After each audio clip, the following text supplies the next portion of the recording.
They told her she'd be torn apart in minutes. Leora Vale, a refugee Omega with scarred hands and hollow eyes, stood at the iron gate of Blackridge's royal nursery, where 5 untamed alpha cubs waited like loaded weapons. The council wanted proof she'd fail. The guards bet on how fast she'd bleed. But when the gate clanged open and the smallest cub charged with teeth bared, Leora did something no one expected. She smiled. Not the soft, submissive kind they'd seen from broken Omegas. This was different, dangerous. And in that moment, the entire pack hierarchy began to crack. Stay until the end to see how one defiant choice rewrites an empire. Drop a comment with your city. I want to know where you're watching from. And if this story grabs you, hit that like button. Let's go. The air in Blackridge territory smelled like rust and rain. Leora Vale had been smelling it for 3 days now, ever since the patrol dragged her across the border with a gash on her temple and nothing but the clothes she wore. She wasn't supposed to be here. Outsiders rarely survived the crossing, and Omegas never made it past the first interrogation, but something about her had made them pause. Maybe it was the way she didn't beg. Maybe it was the burn scar that wrapped around her left forearm like a brand, raised and angry, the kind of mark that told a story she never spoke aloud. Or maybe it was just boredom. Either way, they hadn't killed her. They'd given her a test instead. Now she stood in the center of the training arena, a circular pit ringed by stone benches and iron posts, staring at a door she couldn't see through. The metal was black, reinforced with bands of steel, and it had scratches running down the front, deep gouges that looked like they'd been made by claws. Somewhere behind it, 5 royal cubs waited. She'd heard the stories. Everyone had. These weren't ordinary children. They were Varric blood, alpha spawn bred from the strongest lines in the northern territories. Volatile. Feral. Already showing dominance patterns that made grown warriors nervous. The council sat above her in a crescent formation, their faces carved from the same cold stone as the walls. 12 alphas. 11 men, 1 woman, all of them watching her like she was an experiment about to go wrong. "This is absurd," one of them muttered. His name was Tarek, a broad-shouldered enforcer with a scar splitting his lip and eyes that had seen too many battles to bother with mercy. "She won't last 5 minutes. 4, another corrected. A younger alpha, lean and sharp-eyed, with the kind of smirk that came from never losing. The little one goes for the throat. Laughter rippled through the gallery. Not cruel exactly, just factual. They'd seen this before. Omegas brought in to soothe the cubs, thinking gentleness would win them over. It never did. The royal nursery had gone through 6 attendants in 2 months. 3 quit. 2 were hospitalized. 1 just disappeared. Some said she ran. Others whispered she'd been buried in the northern woods where the snow never melted. Leora didn't look up at them. She kept her eyes on the door. Her heart was hammering against her ribs, but she'd learned a long time ago how to keep her face blank, how to breathe through fear until it became something manageable. She'd had plenty of practice. 3 years on the run, 4 different territories, more close calls than she could count. This was just another one. Except it wasn't. This time, there was no running. "Whenever you're ready, girl," Tarek called down. His voice echoed off the stone, bouncing back at her from every direction. "Or you can walk now. No shame in it." There was, though. She could hear it in the way he said girl instead of her name, in the way the woman on the far left, Counselor Marin, silver-haired and sharp as a blade, hadn't spoken a single word since Leora entered the arena. Just watched, measured, decided she wasn't worth the breath. Leora rolled her shoulders. Her ribs still ached from the road. Her boots were 2 sizes too big, scavenged from a dead man's pack 3 weeks ago when she'd stumbled on a massacre site near the eastern ridges. She had no weapons, no status, no leverage, just instinct. An instinct had kept her alive this long. She raised her hand, the signal. From somewhere deep in the corridor beyond the door, a low growl answered. Then the door opened. The first thing that hit her was the smell, wild and sharp, like fur and earth, and something metallic she didn't want to name. Then the sound. Not barking, not howling. Something between a snarl and a shriek, high-pitched and raw, the kind of noise that made every nerve in her body scream, "Run!" She didn't run. 5 shapes exploded into the arena. They were small, none taller than her waist, but they moved like storm fronts, chaotic, relentless.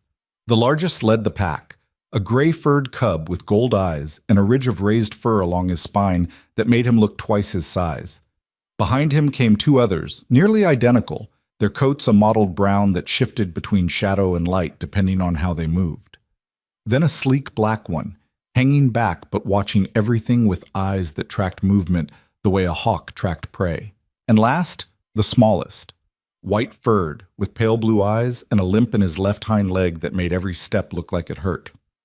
The gray one stopped 10 feet from her. His lips pulled back, showing teeth too sharp for his age. Baby teeth, maybe, but they'd still tear flesh if given the chance. The others fanned out, circling her with a coordination that shouldn't have been possible for cubs this young. Leora didn't move. "Stand down," she said quietly. Her voice was steady, calm, the kind of tone you'd use with a spooked horse, not a pack of predators bred to kill. The gray cub lunged. He didn't go for her throat. He went low, aiming for her knee, and she twisted just enough to avoid the bite. His jaws snapped shut on air with a sound like a trap closing. He skidded past her, claws scraping stone, and whipped around for another pass. The two brown cubs darted in from the sides. Leora dropped into a crouch. It wasn't submission, it was positioning. She made herself smaller, less of a target, and when the cub on her left leaped, she caught him midair, not by the scruff, not rough, just firm, and set him down behind her. He yelped in surprise, scrambling to regain his footing, his claws clicking against the stone. The other one froze, confused by the lack of violence. The gray cub charged again. This time, Leora didn't dodge. She planted her feet and met him head-on, catching his momentum with her forearm. He bit down, hard, on the thick fabric of her sleeve, thrashing his head to tear through. She felt his teeth scrape the burn scar underneath, felt the pressure but not the break. And Leora laughed. It wasn't loud, barely more than a breath, but the sound cut through the arena like a bell. The cub stopped thrashing. She pulled her arm back, not yanking, not violent, just resistance. A tug, the kind you'd use in a game of tug-of-war with a dog that didn't know it was playing yet. The cub growled, but he didn't let go. She pulled again. Harder this time. His growl shifted, lower, almost playful. And then she yanked. He came with her, tumbling forward, and she twisted sideways so he landed in a heap of fur and limbs. Before he could recover, she tapped his flank, 2 quick pats the way you'd tag someone in a game, and stepped back. "Your turn," she said. The cub blinked. Then he lunged again.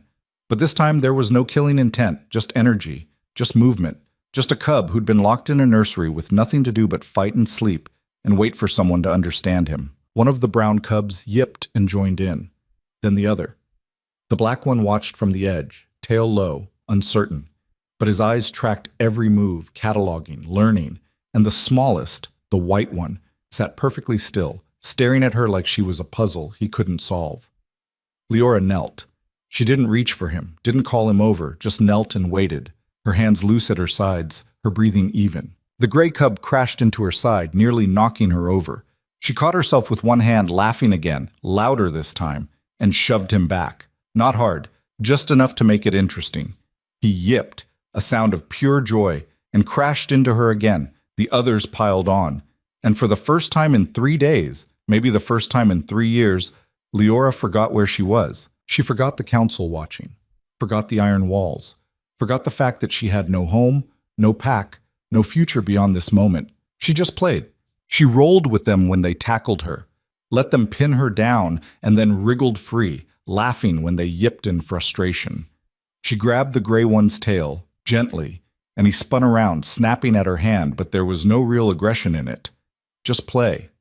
Just the desperate, chaotic energy of children who'd never been allowed to be children. One of the brown cubs found her bootlace and started chewing. She let him. The other one climbed onto her back, digging his claws into her coat, not deep enough to hurt, just enough to hold on, and she stood up slowly, carefully, giving him a ride around the arena while he chittered in what might have been laughter. The black cub finally approached, cautious, and when she extended her hand, he sniffed it for a long moment before pressing his nose against her palm. "There you are," she murmured. His tail lifted, just a fraction, but it was enough. And the smallest one, the white cub with the limp, finally moved. He approached slowly, dragging his bad leg, his eyes never leaving her face. When he was close enough, he sat. waited. Leora didn't move, didn't speak. The cub leaned forward and sniffed her knee, then her hand. Then, very carefully, he climbed into her lap. He was lighter than she expected, fragile, almost. She could feel his ribs under the fur, feel the uneven rhythm of his breathing. She touched his head gently, scratching behind his ears, and he leaned into the touch with a low rumble that vibrated through his entire body. "You're stronger than they think," she whispered. The cub's ears flicked. "I know what it's like," she continued, her voice barely audible. "Being the smallest, being the one everyone underestimates. It doesn't mean you're weak. It just means you have to be smarter." The cub's eyes closed halfway, his body relaxing against her. Around them, the other cubs had started to settle. The gray one flopped onto the stone with a dramatic huff, his tongue lolling out. The brown cub sprawled nearby, still chewing on her bootlace and coat hem. The black one sat just outside the circle, but his posture had shifted, less guarded, more curious. Leora looked up at the council gallery for the first time since the door had opened. They were all staring. But above the arena, the council sat in silence. Tarek's smirk had vanished. His mouth was open slightly, like he'd been about to say something and forgot the words.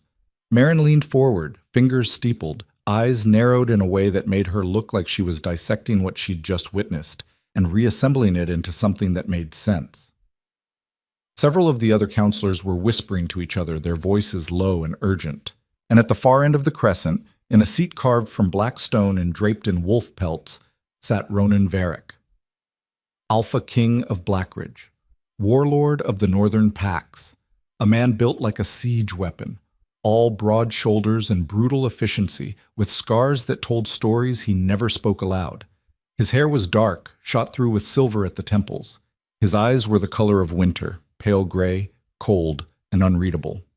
He hadn't moved since the cubs entered the arena. Now, he stood. The entire gallery went quiet. The whispers stopped. The counselors turned to look at him.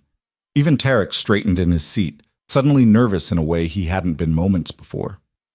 Ronan descended the stone steps slowly, each footfall deliberate. He didn't look at the council, didn't acknowledge their confusion or their questions. He stopped at the edge of the arena, hands braced on the iron railing, and watched. Below, Leora had the smallest cub in her lap, the white one. He'd finally approached, limping, cautious, and she'd let him sniff her hand before gently scratching behind his ears. He leaned into the touch, eyes half closed, a low rumble vibrating through his chest that Ronan could hear even from up here. The others were sprawled around her in various states of exhaustion. The gray one had his head on her knee. One of the brown cubs was still chewing on her bootlace with single-minded determination. The black one sat just outside the circle, but his tail twitched every time she spoke. She was talking to them. Not commands, not discipline, just talking.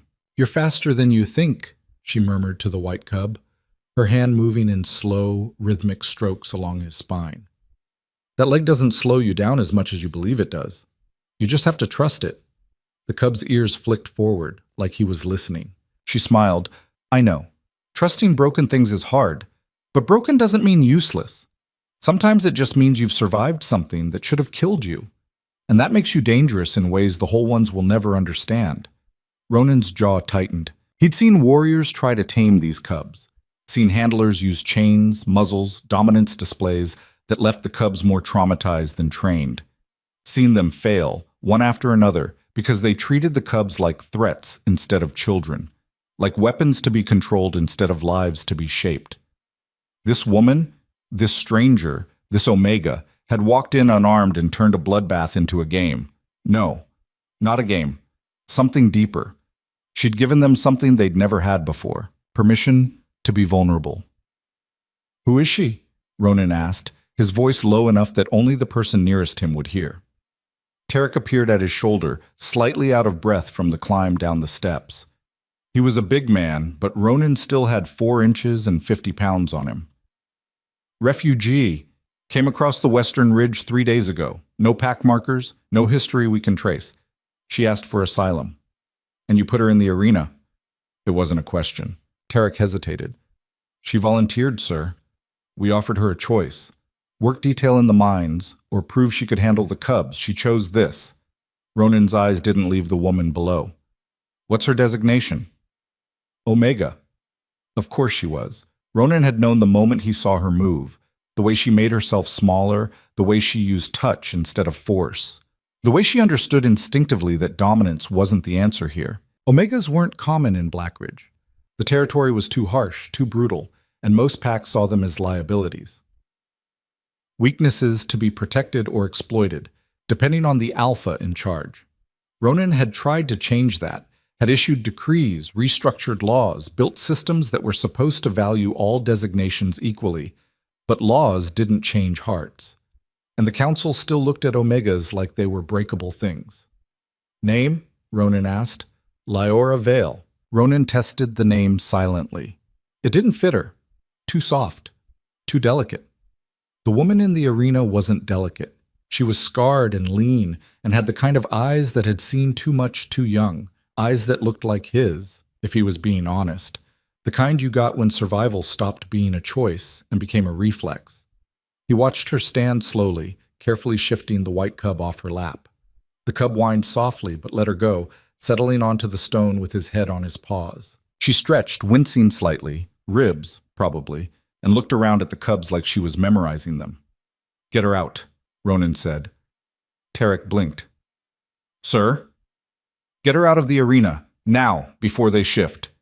Understanding dawned on Tarek's face, followed quickly by alarm. They're too young to— They're Varric blood, Ronan cut in, his voice hard. And the moon's 2 days from full. If even one of them shifts early, she's dead. And I'm not explaining to the northern clans why we let a refugee Omega get torn apart in our own arena. Tarek's face went pale. He turned and shouted down into the pit, his voice echoing off the stone. Vale, time's up. Exit now. Leora looked up, startled. The cub stirred, sensing the change in energy. The gray one lifted his head. The brown cubs stopped their chewing. The black one's ears swiveled toward the sound of Tarek's voice. She rose slowly, carefully, making sure not to spook them. The smallest one whined, pawing at her leg with his good front paw. She crouched and touched his nose gently, the way you'd seal a promise. I'll come back, she said quietly.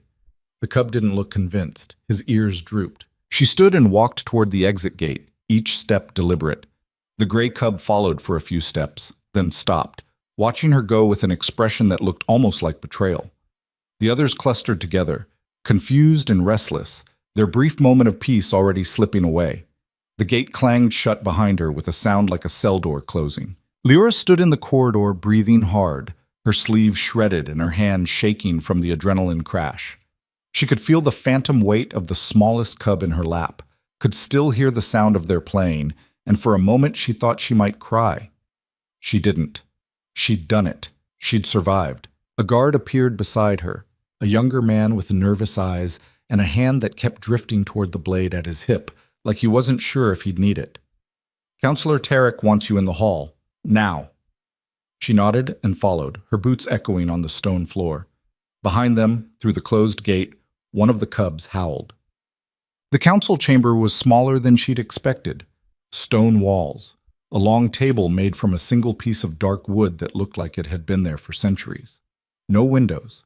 The only light came from oil lamps mounted on the walls, casting shadows that made everyone look harsh and angular.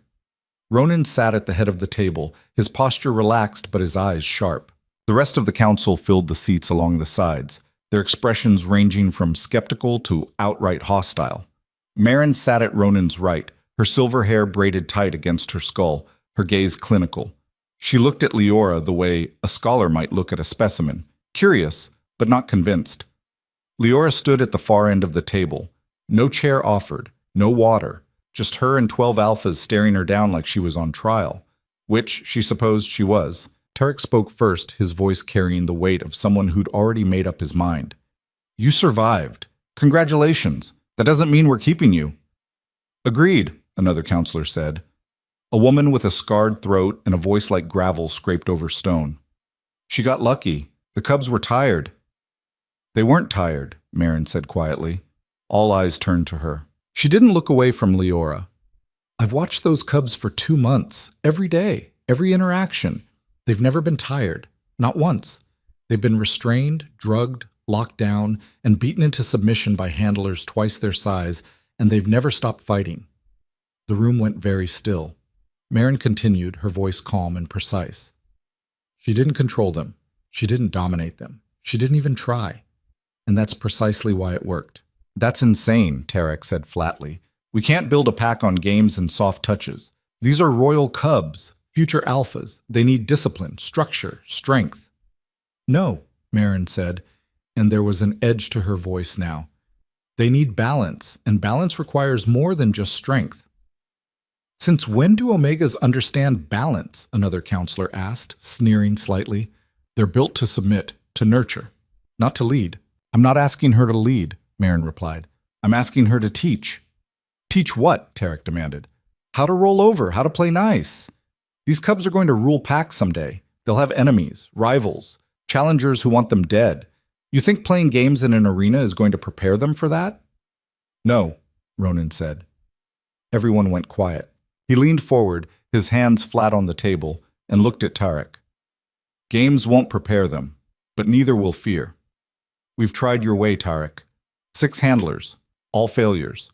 The cubs are more aggressive now than when we started, more isolated, more unstable.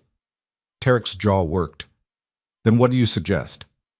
Ronan's gaze shifted to Leora. She met it head on, even though every instinct told her to look away. You have a choice, Ronan said, his voice even. Leave Blackridge now with supplies and safe passage, or stay and take responsibility for the cubs, permanently. Leora's breath caught. Permanently? You'll raise them, train them, prepare them for their roles. And if they fail, if even one of them loses control and harms someone, you'll answer for it. The room erupted. This is madness, someone shouted. She's an outsider, an Omega. She has no training, no credentials. Enough! Ronan's voice cut through the chaos like a blade. The room went silent again. He didn't raise his voice. He didn't need to. He looked at Leora. What's your answer?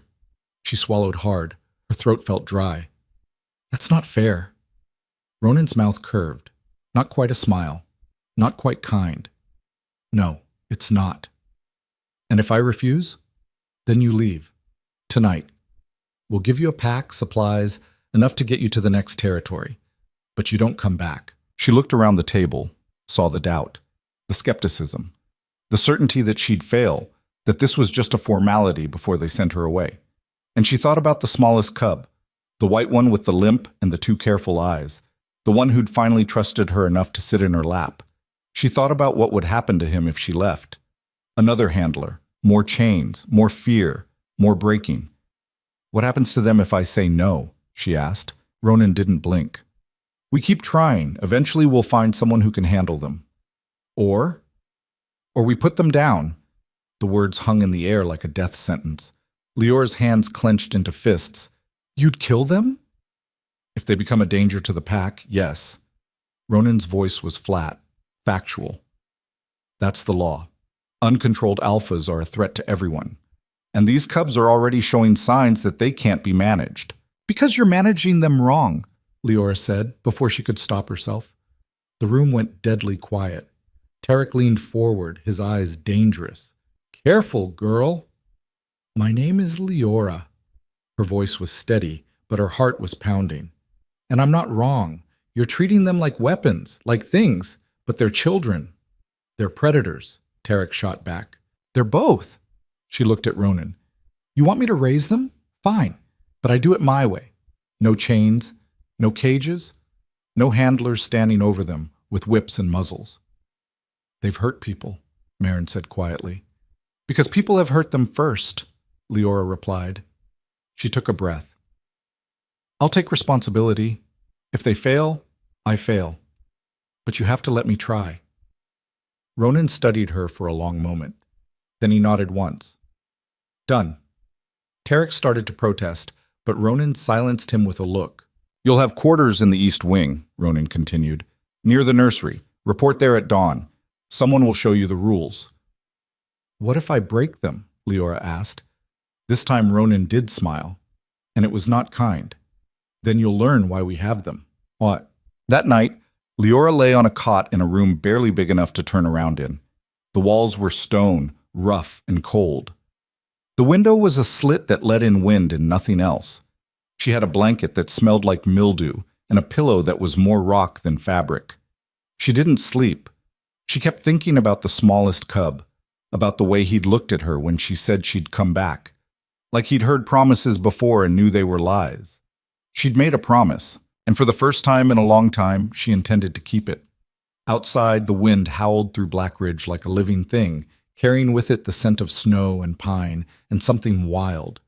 And somewhere deep in the royal nursery, 5 cubs slept fitfully, dreaming of teeth and stone and a woman who'd smiled when she should have run. Tomorrow, everything would change. Tonight, Leora stared at the ceiling and wondered if she'd just made the best decision of her life, or the last one. Dawn came too early. Leora woke to the sound of boots in the hallway, heavy, deliberate, and sat up before her mind fully caught up with her body. The room was still dark. The slit window showed nothing but gray sky and the promise of snow. Someone knocked. 3 sharp raps that weren't a request. She opened the door to find a woman in her 40s, built like she'd spent her life breaking things and putting them back together wrong. Her hair was pulled into a braid so tight it looked painful. Her eyes were the color of wet slate. "I'm Kara," the woman said. No greeting, no smile. "Head handler, you're with me."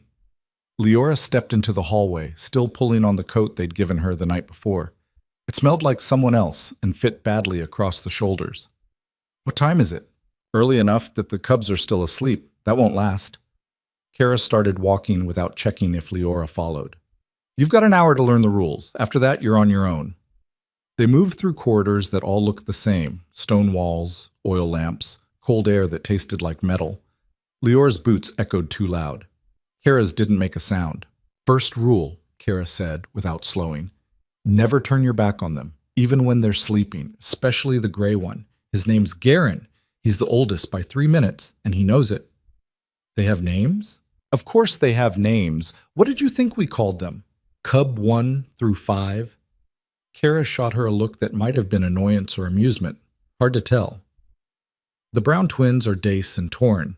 We can't tell them apart half the time, but they can. The black one's Sable.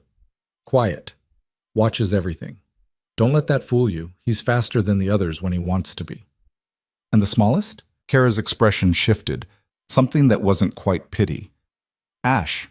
Born last. Came out wrong. The healer said he wouldn't make it past the first month. But he did." "Yeah, he did." Kara stopped at a heavy wooden door reinforced with iron bands.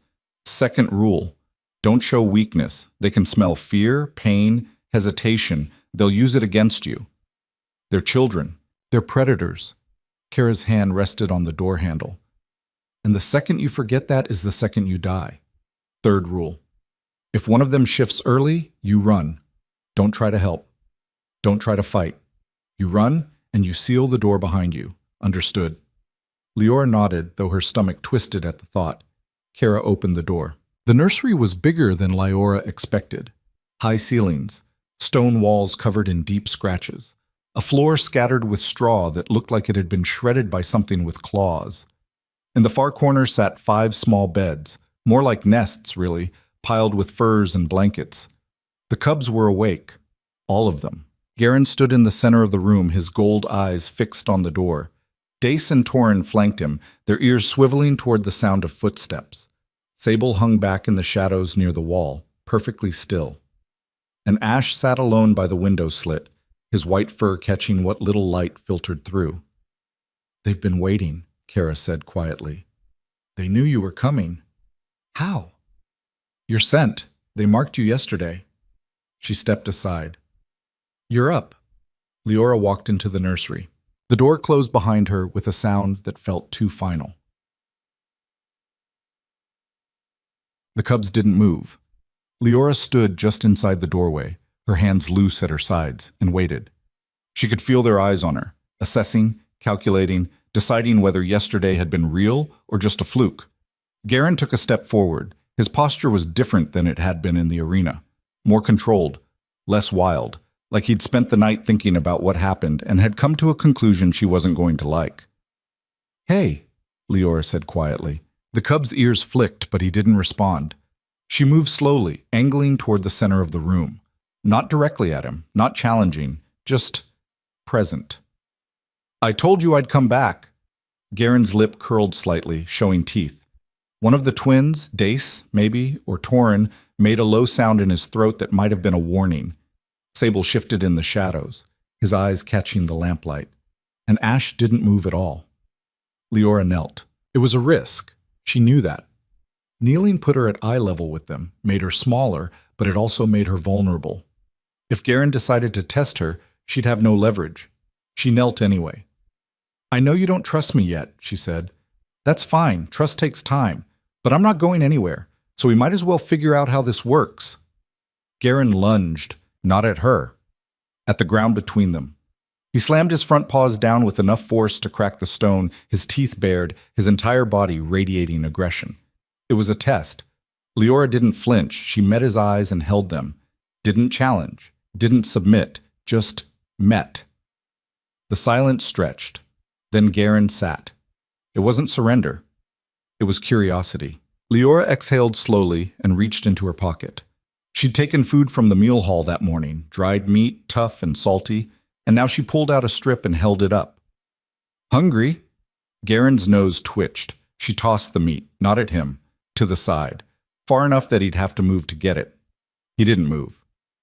Suit yourself, Leora said, and tossed another piece toward the twins. Torin, or was it Dace, darted forward and snatched it midair. His brother followed, and within seconds they were play fighting over the scrap, growling and snapping in a way that looked vicious but wasn't. Sable emerged from the shadows, his eyes on the remaining pieces in Leora's hand. She tossed one to him. He caught it with a precision that made her think Kara was right. He was faster than he looked. That left one piece. She looked at Ash. The white cub hadn't moved from his spot by the window. His ears were forward, listening, but his body language screamed, "Stay away." Leora stood and walked over slowly. She didn't crouch, didn't reach out, just stopped a few feet away and held out the meat. This one's yours if you want it. Ash stared at her. She set the meat on the ground between them and stepped back. Then she turned her back on him. It was the stupidest thing she could have done. Kara's first rule, broken within the first 10 minutes. But instinct told her Ash didn't need dominance or caution. He needed proof that she wasn't a threat. She walked back to the center of the room and sat down cross-legged. Behind her, she heard the soft scrape of claws on stone. When she glanced back, the meat was gone, and Ash was back by the window. But his tail was up. The next 3 hours were chaos. Garen tested her 7 more times, charging, snapping, feinting attacks that stopped just short of contact. Each time, Leora stood her ground. Didn't fight back. Didn't retreat. Just held space and let him work through whatever he needed to work through. The twins were easier. They wanted attention more than dominance, and once Leora figured out that Dace had a white patch on his left ear and Torin didn't, she could tell them apart. Dace liked to wrestle. Torin liked to climb. He spent 20 minutes trying to scale her back while she sat still and let him. Sable watched everything but didn't engage. Every time Leora tried to approach, he melted into a different shadow. She stopped trying. He'd come to her when he was ready. Ash stayed by the window. By midday, Leora's arms were covered in scratches. Shallow, nothing serious, but enough to sting. Her ribs ached from where Garen had body slammed her during one of his tests. And she was exhausted in a way that had nothing to do with physical effort and everything to do with the constant mental calculation of reading 5 different moods at once. The door opened. Kara stepped in with a tray of food, raw meat, thick cuts that smelled fresh. She set it down near the entrance and looked at Leora. You're still alive. Disappointed? Surprised. Kara's gaze swept the room. Garen usually draws blood by now. He tried. And? I didn't let him. Kara's mouth twitched. Might have been a smile. Food's for them. You eat in the hall. I'm not leaving them. You need to eat. So do they. Leora nodded toward the tray. I'll eat later. Kara studied her for a long moment. Then she left without another word. Leora divided the meat into 5 portions, 4 equal, 1 smaller for Ash, and set them out across the room. The twins pounced immediately. Garen approached cautiously, sniffed his portion, then dragged it to a corner to eat alone. Sable took his and disappeared into the shadows. Ash didn't move. Leora picked up the smallest portion and carried it to him. She set it down within reach and sat against the wall nearby. "You don't have to eat it now," she said quietly, "but it's there when you want it." Ash's eyes flicked to the meat, then back to her. She closed her eyes and leaned her head against the stone. Every muscle in her body hurt. She could feel sleep pulling at her, but she fought it. Falling asleep here felt dangerous, felt like giving up control. She heard movement. When she opened her eyes, Ash was eating. He didn't look at her, didn't acknowledge her presence, but he was eating, and that felt like a victory. The days blurred together. Leora fell into a rhythm she didn't quite understand but couldn't break. Wake before dawn. Enter the nursery. Spend 12 hours navigating the cubs' moods, their tests, their needs. Sleep in a corner of the room because leaving felt wrong. Wake again. Kara brought food, checked for injuries, said nothing about the fact that Leora never left. The council didn't visit. Ronan didn't visit. It was just her and the cubs. And slowly, so slowly, she almost didn't notice, things started to shift. Garen stopped testing her with violence and started testing her with puzzles. He'd hide things, her coat, her boots, chunks of meat, and watch to see if she'd figure out where. When she did, he'd huff and find a new hiding spot. It became a game. The twins learned their names, learned commands, sit, stay, come. They didn't always listen, but they understood. And when they did listen, Leora made sure to reward them, not just with food, but with play. Wrestling, chasing, the kind of rough affection that wore them out and left them sprawled in happy, exhausted piles. Sable finally approached her on the 5th day. He didn't let her touch him, just sat close enough that she could feel his body heat, and that was enough. And Ash started following her. Not close. But when she moved across the room, he moved too. When she sat, he sat. When she spoke, his ears swiveled toward her voice. On the 7th day, he let her touch his injured leg. She'd been sitting against the wall, half asleep, when he limped over and collapsed beside her with a grunt. His leg was stretched out at an awkward angle, the way it always was when it hurt. Leora didn't move. Ash stared at the wall. After a long moment, she reached out slowly and rested her hand just above the joint. He stiffened, but he didn't pull away. She pressed gently, feeling for heat, for swelling. The leg was scarred, old damage, badly healed, probably a break that hadn't been set right. "Does it hurt all the time?" she asked quietly. Ash didn't answer, obviously, but his ears drooped. "I'm sorry," she said, and she meant it. She kept her hand there until he fell asleep. Then she stayed still for another hour, because moving might wake him, and he looked like he needed the rest. On the 10th day, everything went wrong. Leora was working with Garen, teaching him to channel his aggression into something useful, like dragging weighted stones across the floor, when the door slammed open. Tarek walked in, flanked by 2 guards. The cubs scattered. Garen's hackles rose. The twins bolted to the far corner. Sable vanished. Ash pressed himself against the wall, his body shaking. Leora stood slowly. "What are you doing?" "Council inspection," Tarek said. His eyes swept the room, taking in the scratches on the walls, the shredded straw, the organized chaos that Leora had been building. "We need to see progress." "You're scaring them. They're predators. They don't get scared." Tarek walked further into the room, and one of the guards followed. The other stayed by the door. Garen growled. It was low, dangerous. Tarek stopped. "Control him. He's not a dog. He's a threat." Tarek's hand went to the blade at his hip. "Control him, or I will." Leora stepped between them. "You pull that blade and you'll have more than one cub to deal with." "Is that a threat?" "It's a fact." She didn't move. "You want to see progress?" "Fine, but not like this. Come back tomorrow. Alone. No weapons. No guards." Tarek's jaw worked. "You don't give me orders. And you don't come into this nursery and terrorize children." Leora's voice was steady, but her heart was pounding. "You want them to be stable? To be controllable? Then stop treating them like enemies. For a long moment, Tarek just stared at her. Then he smiled. It wasn't friendly. Tomorrow, he said, alone. And if I don't see progress, you're done. He left. The guards followed. The door slammed shut. Leora's knees buckled. She sank to the floor, breathing hard, and Garen was there instantly. He pressed against her side, his body tense, and for the first time since she'd met him, he didn't feel like a test. He felt like protection. The twins crept back. Sable emerged from wherever he'd been hiding, and Ash limped over and sat directly in front of her, his pale eyes locked on hers. I know, she whispered. I know. That night, she didn't sleep at all. She sat with the cubs curled around her and tried to figure out what progress looked like to a man like Tarek. Tried to figure out how to prove that what she was doing mattered when half the council thought she was wasting time.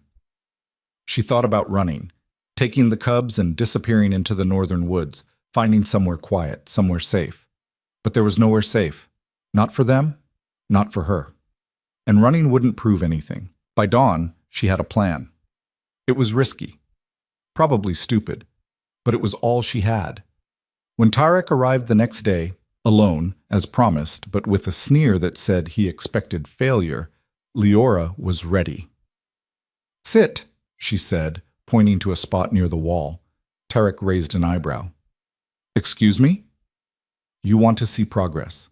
Sit, watch, don't talk, don't move, just watch. He looked like he wanted to argue, but he sat. Leora turned to the cubs.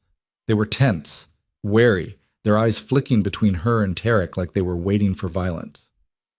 Garen, she said quietly. The gray cub's ears swiveled toward her. Come. He hesitated. Then he walked over and sat at her feet. Good. She pulled out a piece of dried meat and handed it to him.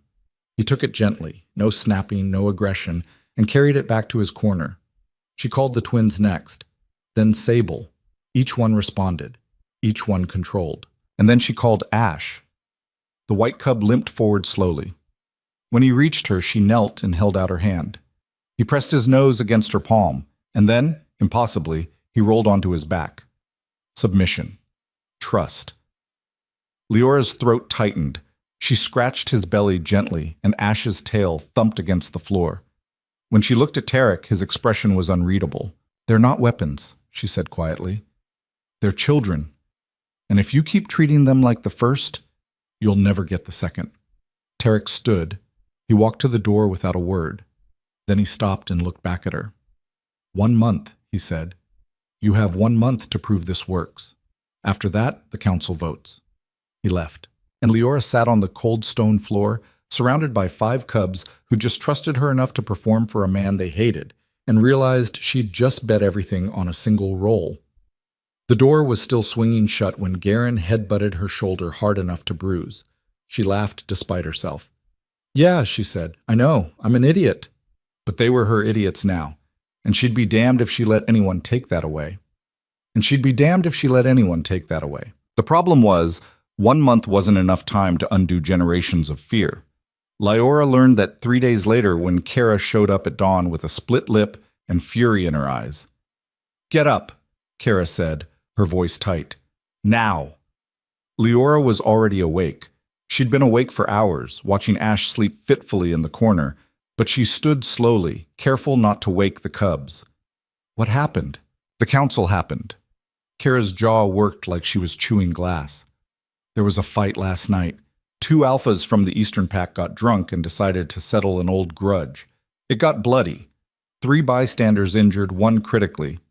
What does that have to do with, they're blaming you? Leora went still.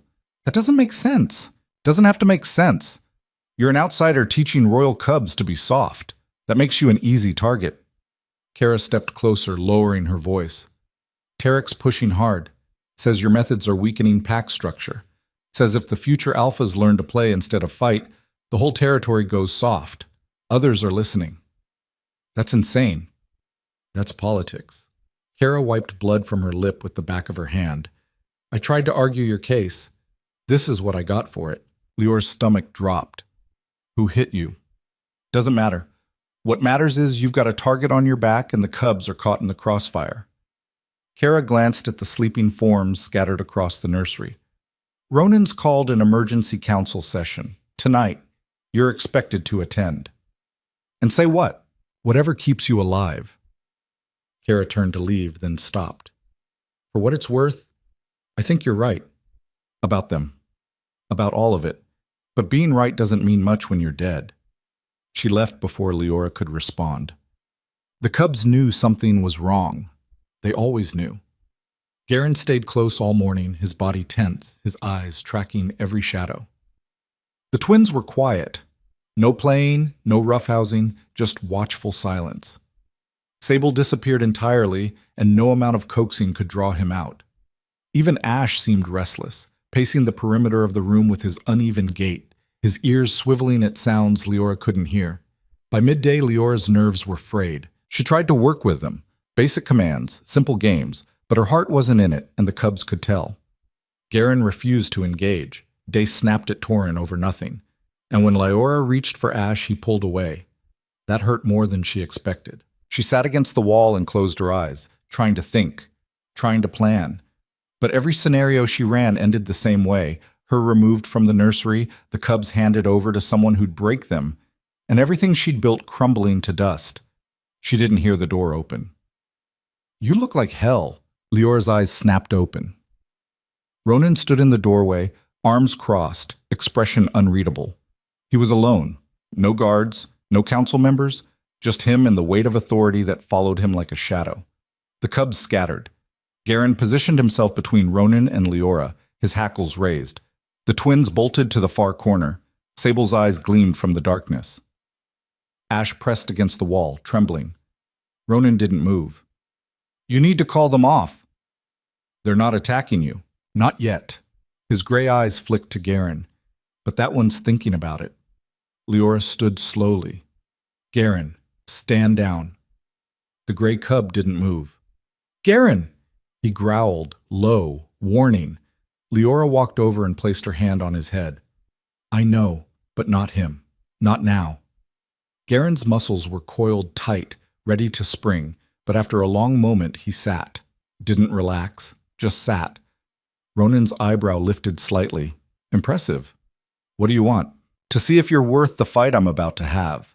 He stepped further into the room, moving with the kind of deliberate calm that came from years of walking into danger.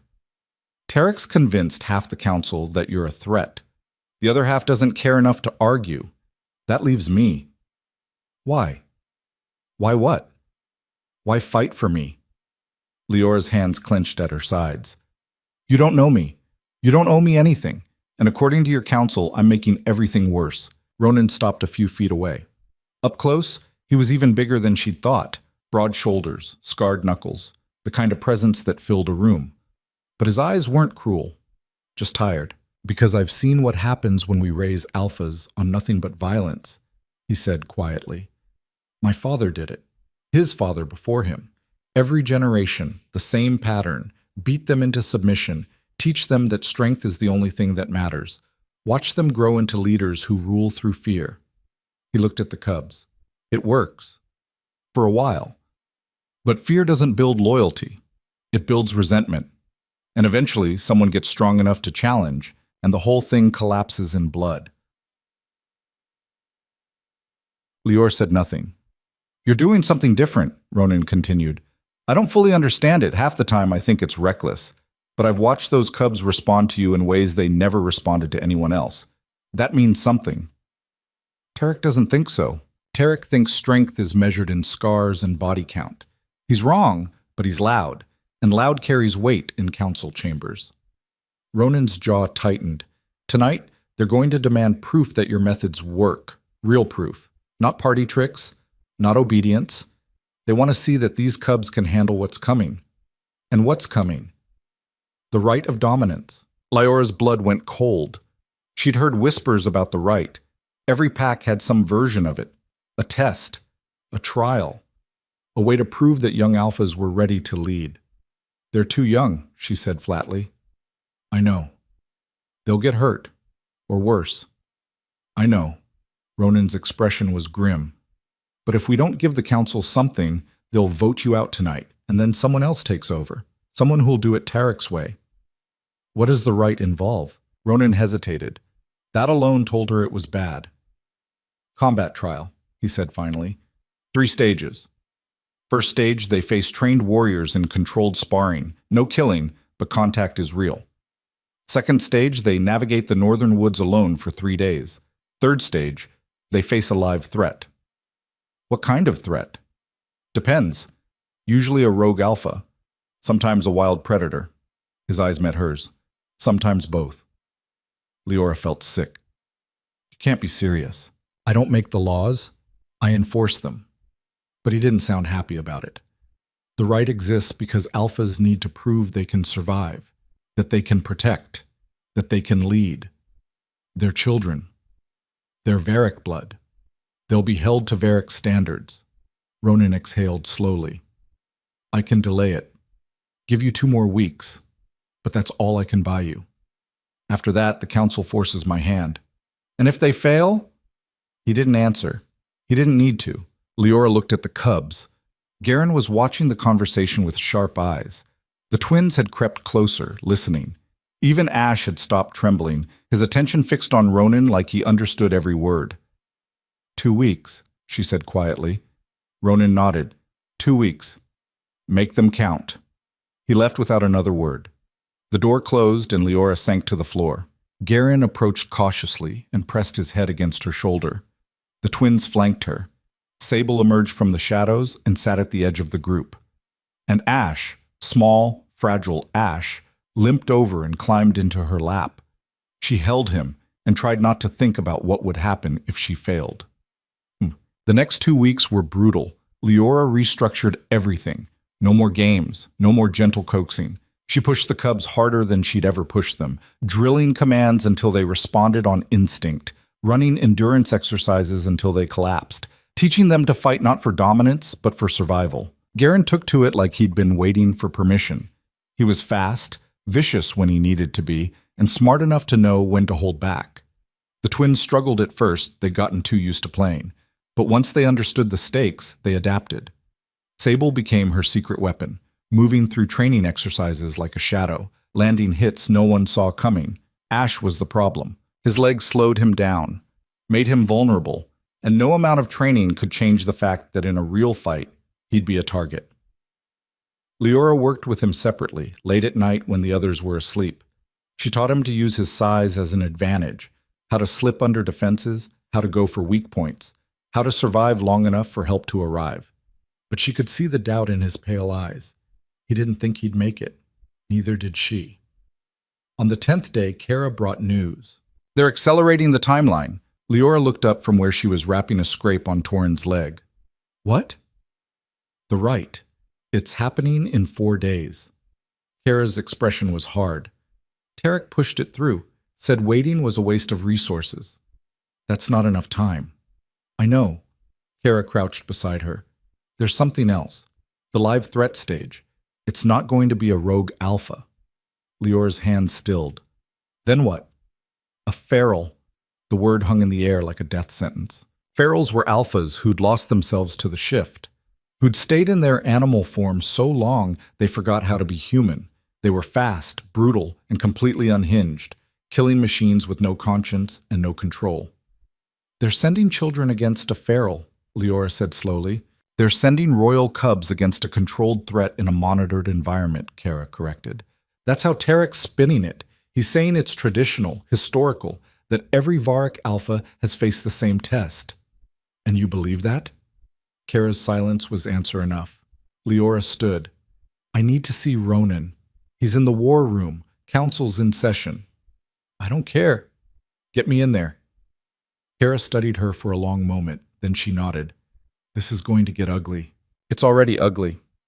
The war room was exactly what it sounded like. A stone chamber dominated by a massive table covered in maps, markers, and the remnants of 1,000 strategic arguments. The council sat around it, voices raised, tension thick enough to choke on.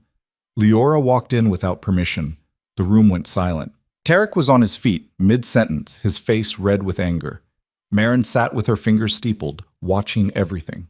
Ronan stood at the head of the table, arms crossed, expression carved from ice. You can't be here, Tarek said. Then throw me out. Leora walked straight to the table and planted her hands on it. I want to know who decided to send 5 cubs, the youngest barely 3 months past weaning, against a feral. That's not your concern. Like hell it's not. They're in my care. For now, Tarek shot back. But after the rite, that changes. Assuming they survive. Assuming, Leora's voice was cold. You're gambling with their lives to make a point. I'm upholding tradition. You're covering your ass, she looked around the table. All of you. You're so terrified of looking weak that you're willing to sacrifice children to prove you're strong. Careful, Marin said quietly. You're talking to the Council of Blackridge. We don't take accusations lightly. And I don't take threats lightly. Leora didn't back down.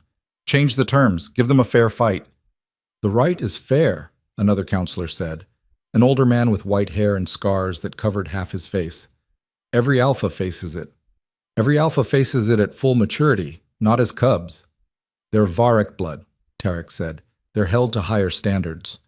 Then hold yourselves to higher standards and stop hiding behind tradition when you mean murder. Ronan's voice cut through the room like a blade. Enough! Everyone looked at him. He pushed off from the wall and walked to the table, his presence shifting the entire energy of the room. When he spoke, his voice was level, but there was steel underneath. The right stands. 4 days, 3 stages, live threat included. Leora's heart sank. But, Ronan continued, his eyes on Tarek, the terms change. The feral will be chained, range limited to 50 feet. The cubs work as a unit, not individually. And if any of them are critically injured, the trial ends immediately. That's not protocol, Tarek protested. I'm changing protocol. Ronan's tone left no room for argument. We're testing their ability to survive and lead, not their ability to die well. Those are the terms. Accept them or challenge me for the seat. Tarek's jaw worked, but he sat down. Ronan looked at Leora. You have 4 days. Use them. She nodded and left before anyone could say anything else. 4 days. Leora barely slept. She drilled the cubs relentlessly. Formations, pack tactics, coordinated attacks. She taught them to move as one unit, to cover each other's weaknesses, to trust that someone would be there when they stumbled.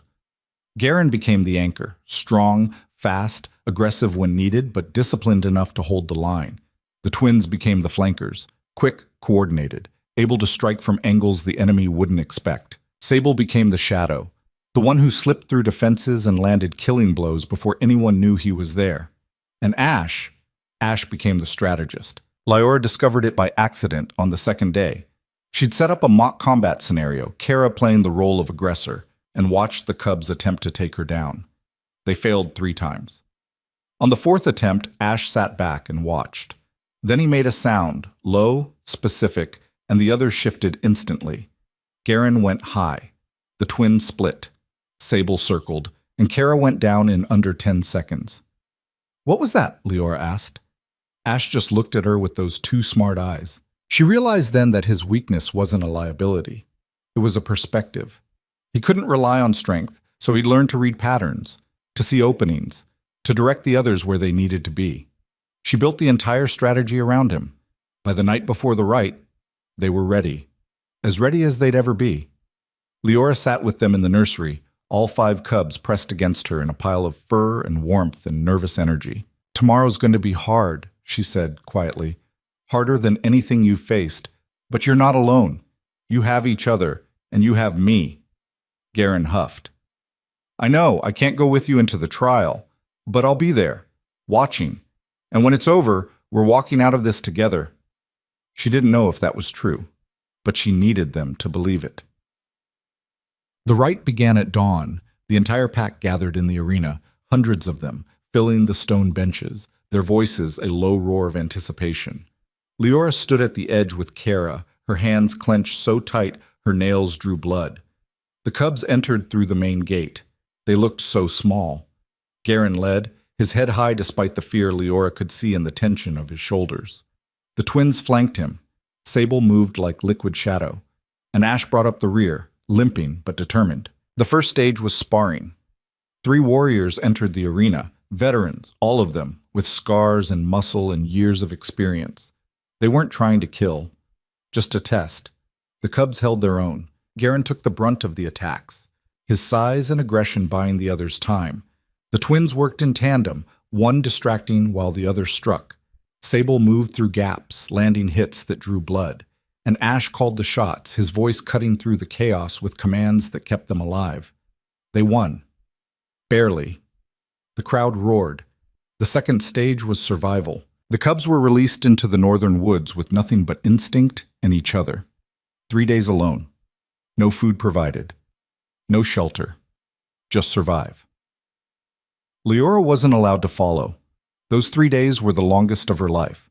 She didn't eat, didn't sleep, just paced the halls and waited for news that never came. On the third day, they returned. All 5 of them. Thin, dirty, exhausted, but alive. The crowd's reaction was muted. They'd expected losses. The third stage began immediately.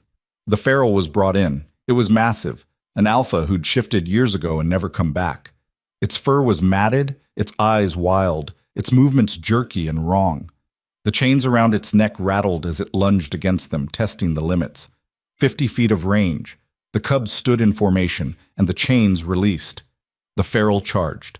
What happened next was chaos. Garen met it head-on, taking a hit that should have killed him.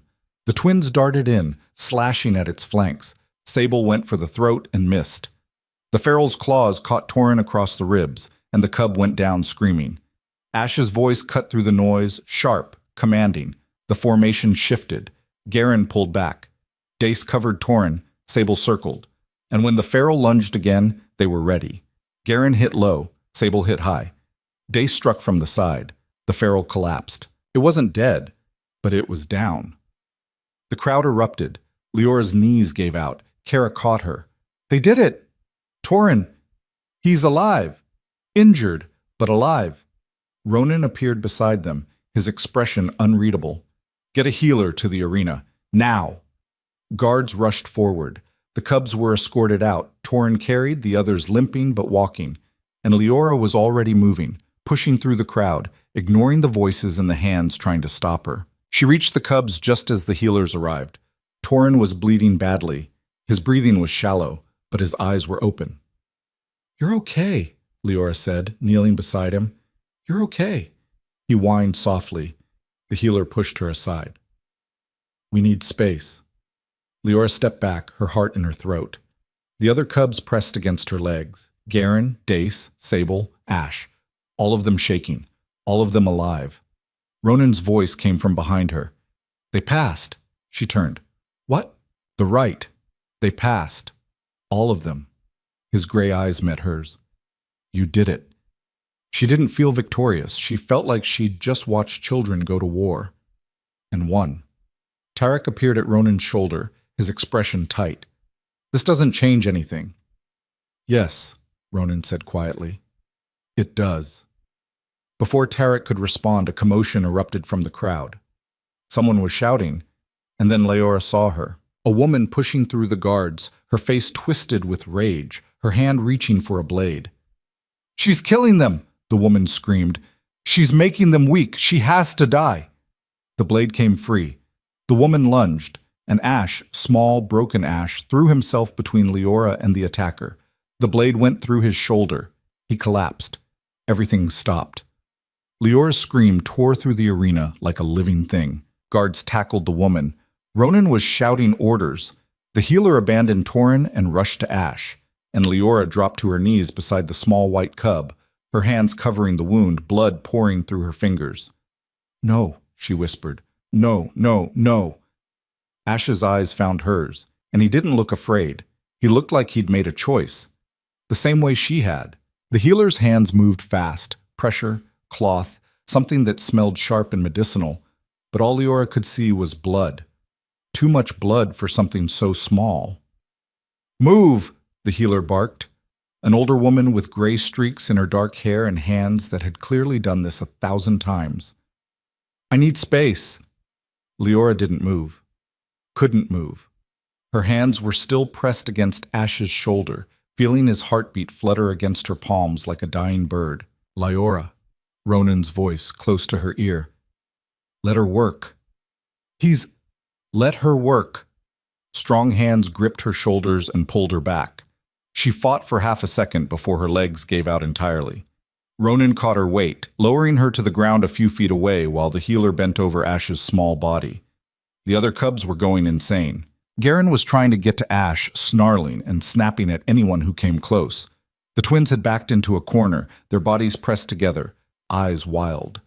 Sable had disappeared completely, and Torin, injured, bleeding Torin, was trying to crawl toward his packmate despite the second healer's attempts to restrain him. "Someone get those cubs under control!" Tarek's voice cut through the chaos, sharp and commanding. "Touch them, and you're dead," Leora said. Her voice came out raw, broken, but the threat was clear. Tarek's eyes narrowed. "You're in no position to—" She's right. Ronan stood, placing himself between Tarek and the cubs. "Everyone back, now!" The crowd had grown. Half the pack was pressing in, trying to see what happened, voices rising in confusion and speculation. Guards formed a perimeter, but it was thin and getting thinner. The woman who'd attacked, the one with the knife, was on the ground, pinned by two guards, still screaming. "She's destroying everything. The cubs are supposed to be warriors, not pets. She's making them weak." "Shut her up," Ronan said quietly. One of the guards struck her across the face. The screaming stopped, replaced by ugly sobbing. Leora forced herself to breathe, to focus. The healer was working on Ash with quick, efficient movements, cleaning the wound, packing it with something that made Ash's whole body jerk. The cub made a sound that cut straight through Leora's chest. "Is he going to die?" she asked. Her voice sounded distant, like it belonged to someone else. The healer didn't look up. "Not if I can help it. Blade missed the major vessels, but he's small, and he's lost blood. Next few hours will tell." Hours. Leora's vision blurred. "Kara," Ronan's voice again, steady as stone. "Get the cubs to the medical wing. All of them. Keep them together." "Sir?" "Together. That's not a request." Kara appeared at Leora's side, her expression grim. "Come on, you too." "I'm not leaving him." "You're not helping him by sitting here bleeding." Kara grabbed her arm, and Leora realized for the first time that her hands were shredded. Defensive wounds from where she'd tried to block the attacker. She hadn't even felt it happen. The healer carefully lifted Ash. The cub was unconscious now, his small body limp, white fur matted with blood. Garen tried to follow, and this time Leora moved. She pushed herself upright, her legs shook but held, and placed her hand on Garen's head. "With me," she said quietly. Garen's gold eyes locked on hers. He was shaking. They were all shaking. "All of you. With me." One by one, they fell in line, Garen at her side, Dace and Sable flanking. Even Torin, who could barely walk, limped along with a guard supporting his weight. They moved through the arena as a unit, and the crowd parted. Leora didn't look at them, didn't acknowledge the stares, the whispers, the hostility still simmering beneath the surface. She just walked, one foot in front of the other, following the healer toward the medical wing. Behind her, she heard Ronan's voice addressing the crowd. "Council chambers, 1 hour. Everyone?" "Tugged." The medical wing smelled like herbs and old blood. They set Ash on a table in the center of the room, and the healer went to work with an assistant, a younger man who looked barely out of his teens but moved with confidence. Leora stood against the wall, her arms wrapped around herself, watching every movement. Kara was cleaning Leora's hands, wrapping them in strips of clean cloth. "You need stitches." "Later." Leora said, "Later." Kara didn't argue. She finished the wrapping and stepped back. The cubs had arranged themselves around Ash's table. Garen sat directly beneath it, his eyes never leaving the small white form above. The twins pressed against each other nearby. Sable had reappeared and was perched on a shelf in the corner, watching everything with unblinking intensity. And Torin, poor brave Torin, had refused to let the assistant treat his ribs until he could see Ash. "He's stable," the healer said finally. She was stitching the wound closed with practiced precision, her hands steady despite the hour. The blade went clean through, missed bone, missed major vessels. "He got lucky." "Lucky," Leora repeated. The word tasted like ash. "He'll need time to heal, at least 2 weeks before he can put weight on that leg. And even then," the healer hesitated. "He's small, weaker than the others. This kind of trauma—" She didn't finish, but Leora heard it anyway. "He might not recover fully." "Can I—" Leora's voice cracked. Can I stay with him? The healer glanced at her, then at the cubs arranged like sentinels around the table. I don't think I could make you leave if I tried. She finished the stitching and applied a thick bandage. Ash's breathing was shallow but steady. His eyes were closed, his body still. He'll wake soon, the healer said. When he does, keep him calm. No stress, no movement, just rest. Leora nodded. The healer moved to Torin next, and Leora finally allowed herself to sink to the floor beside Garen. The gray cub immediately pressed against her side, his body radiating heat and tension. I know, she whispered. I know. The door opened. Marin walked in, alone, her silver hair pulled back tight, her expression unreadable. She took in the scene, the cubs, the blood, Leora sitting on the floor like a broken thing, and something shifted in her eyes. The woman who attacked you is in custody, Marin said. She'll face trial. I don't care about her. You should. Marin moved closer, her hands clasped behind her back. Her name is Vera. She lost her son 5 years ago in a rite that went wrong. He was 10, not ready, but the council pushed it through anyway because his bloodline was important. Leora looked up sharply. And she blames me? She blames anyone who questions tradition. You're just the newest target. Marin's gaze drifted to Ash. What that cub did, throwing himself between you and a blade, that's not weakness. That's loyalty.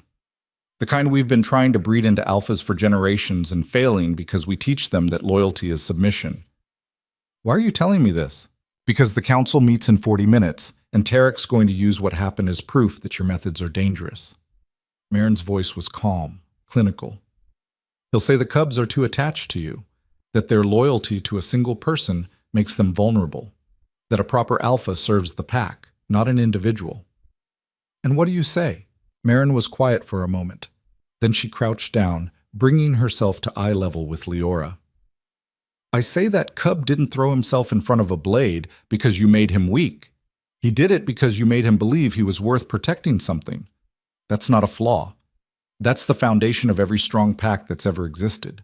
She stood and walked to the door. Before leaving, she looked back. Ronan's fighting for you, but he can't do it alone. If you want to survive this, you need to fight too. The door closed. Leora sat in the silence, surrounded by cubs who'd just proven they were stronger than anyone believed, and tried to figure out what fighting looked like when you had nothing left. Ash woke an hour later. His eyes opened slowly, unfocused, and for a moment he just stared at the ceiling. Then his gaze found Leora, and his tail twitched. Hey, she whispered. You're okay. You're safe. He tried to move and whimpered. Don't. Just stay still. She reached through the gap under the table and touched his nose gently. You scared me. Ash made a low sound in his throat. Not quite a whine, not quite a growl. More like a question. The woman's gone. You're safe. All of you are safe. Garen shifted beside her, and Ash's eyes tracked to him.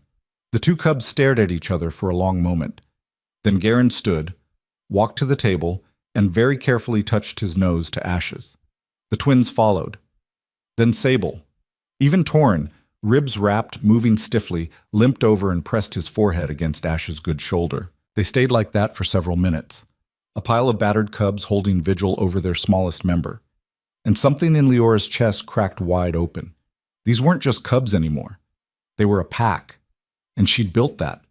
Not through dominance or fear or tradition, through trust. The door opened again. This time it was Ronan, and he wasn't alone. Kara followed, along with two guards Leora didn't recognize. Council's waiting, Ronan said. His voice was neutral, but his eyes went immediately to Ash. How is he? Alive. Good. He looked at the other cubs. That's 5 survivors from a rite that was designed to break them. The council can't ignore that. Tarek will try. Let him. Ronan's expression hardened. You're coming to the council chamber now. I'm not leaving them. You're not. Kara stays with them. The guards stay with Kara. Anyone tries to get in, they answer to me. He stepped closer. But you need to be there. They're going to decide your fate and the cub's fate in the next hour. You don't show up, you forfeit. Leora looked at Garen. The gray cub met her eyes, and after a moment he sat. Permission. She stood slowly, her whole body aching. If anything happens, nothing will happen, Kara said firmly. I've got them. Leora followed Ronan out of the medical wing, her wrapped hands hanging at her sides, her mind racing through every possible argument and finding them all insufficient. The council chamber was packed. Not just the 12 council members, but dozens of pack leaders, representatives from allied territories, even a few from rival packs who'd come to watch Blackridge tear itself apart. The air was thick with tension and barely concealed anticipation. Leora walked in and every eye turned to her. She looked like hell. Blood-stained clothes, bandaged hands, hair tangled, face pale, but she didn't drop her gaze. Tarek was already standing at the center of the room, his posture aggressive. This is what your methods get us. A cub nearly dead, an outsider attacked in our own arena. Chaos. Weakness. That cub is alive because he chose to protect someone he trusted, Ronan said from his seat at the head of the table. That's not weakness. It's misplaced loyalty. He should have let the guards handle it. Instead, he put himself in danger for an Omega who has no business. Careful, Leora said quietly. Tarek turned to her. Excuse me? I said be careful. She walked forward until she stood in the center of the room, surrounded by hostile faces. You want to talk about weakness? Let's talk about it. You sent 5 cubs, 3 months past weaning, into a rite designed for full-grown alphas. You pitted them against trained warriors, threw them into the wilderness alone, and made them fight a feral. And all 5 of them survived. Barely. Barely is still breathing, which is more than you expected. She looked around the room. You wanted proof my methods work?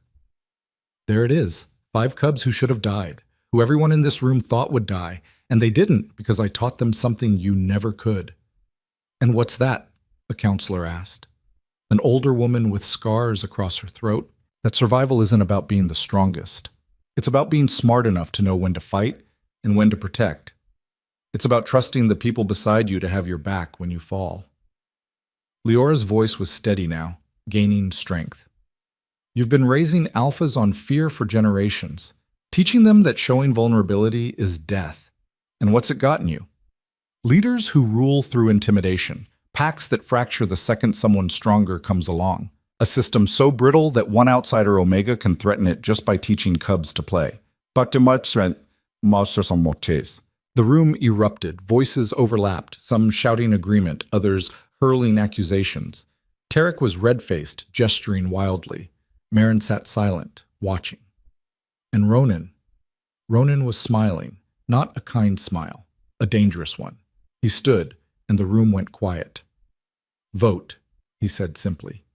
Tarek's expression shifted. What? You want her gone. Others want her to stay. Let's settle this. Ronan's gray eyes swept the council. All in favor of removing Leora Vale from her position and reassigning the cubs to traditional handlers, raise your hand.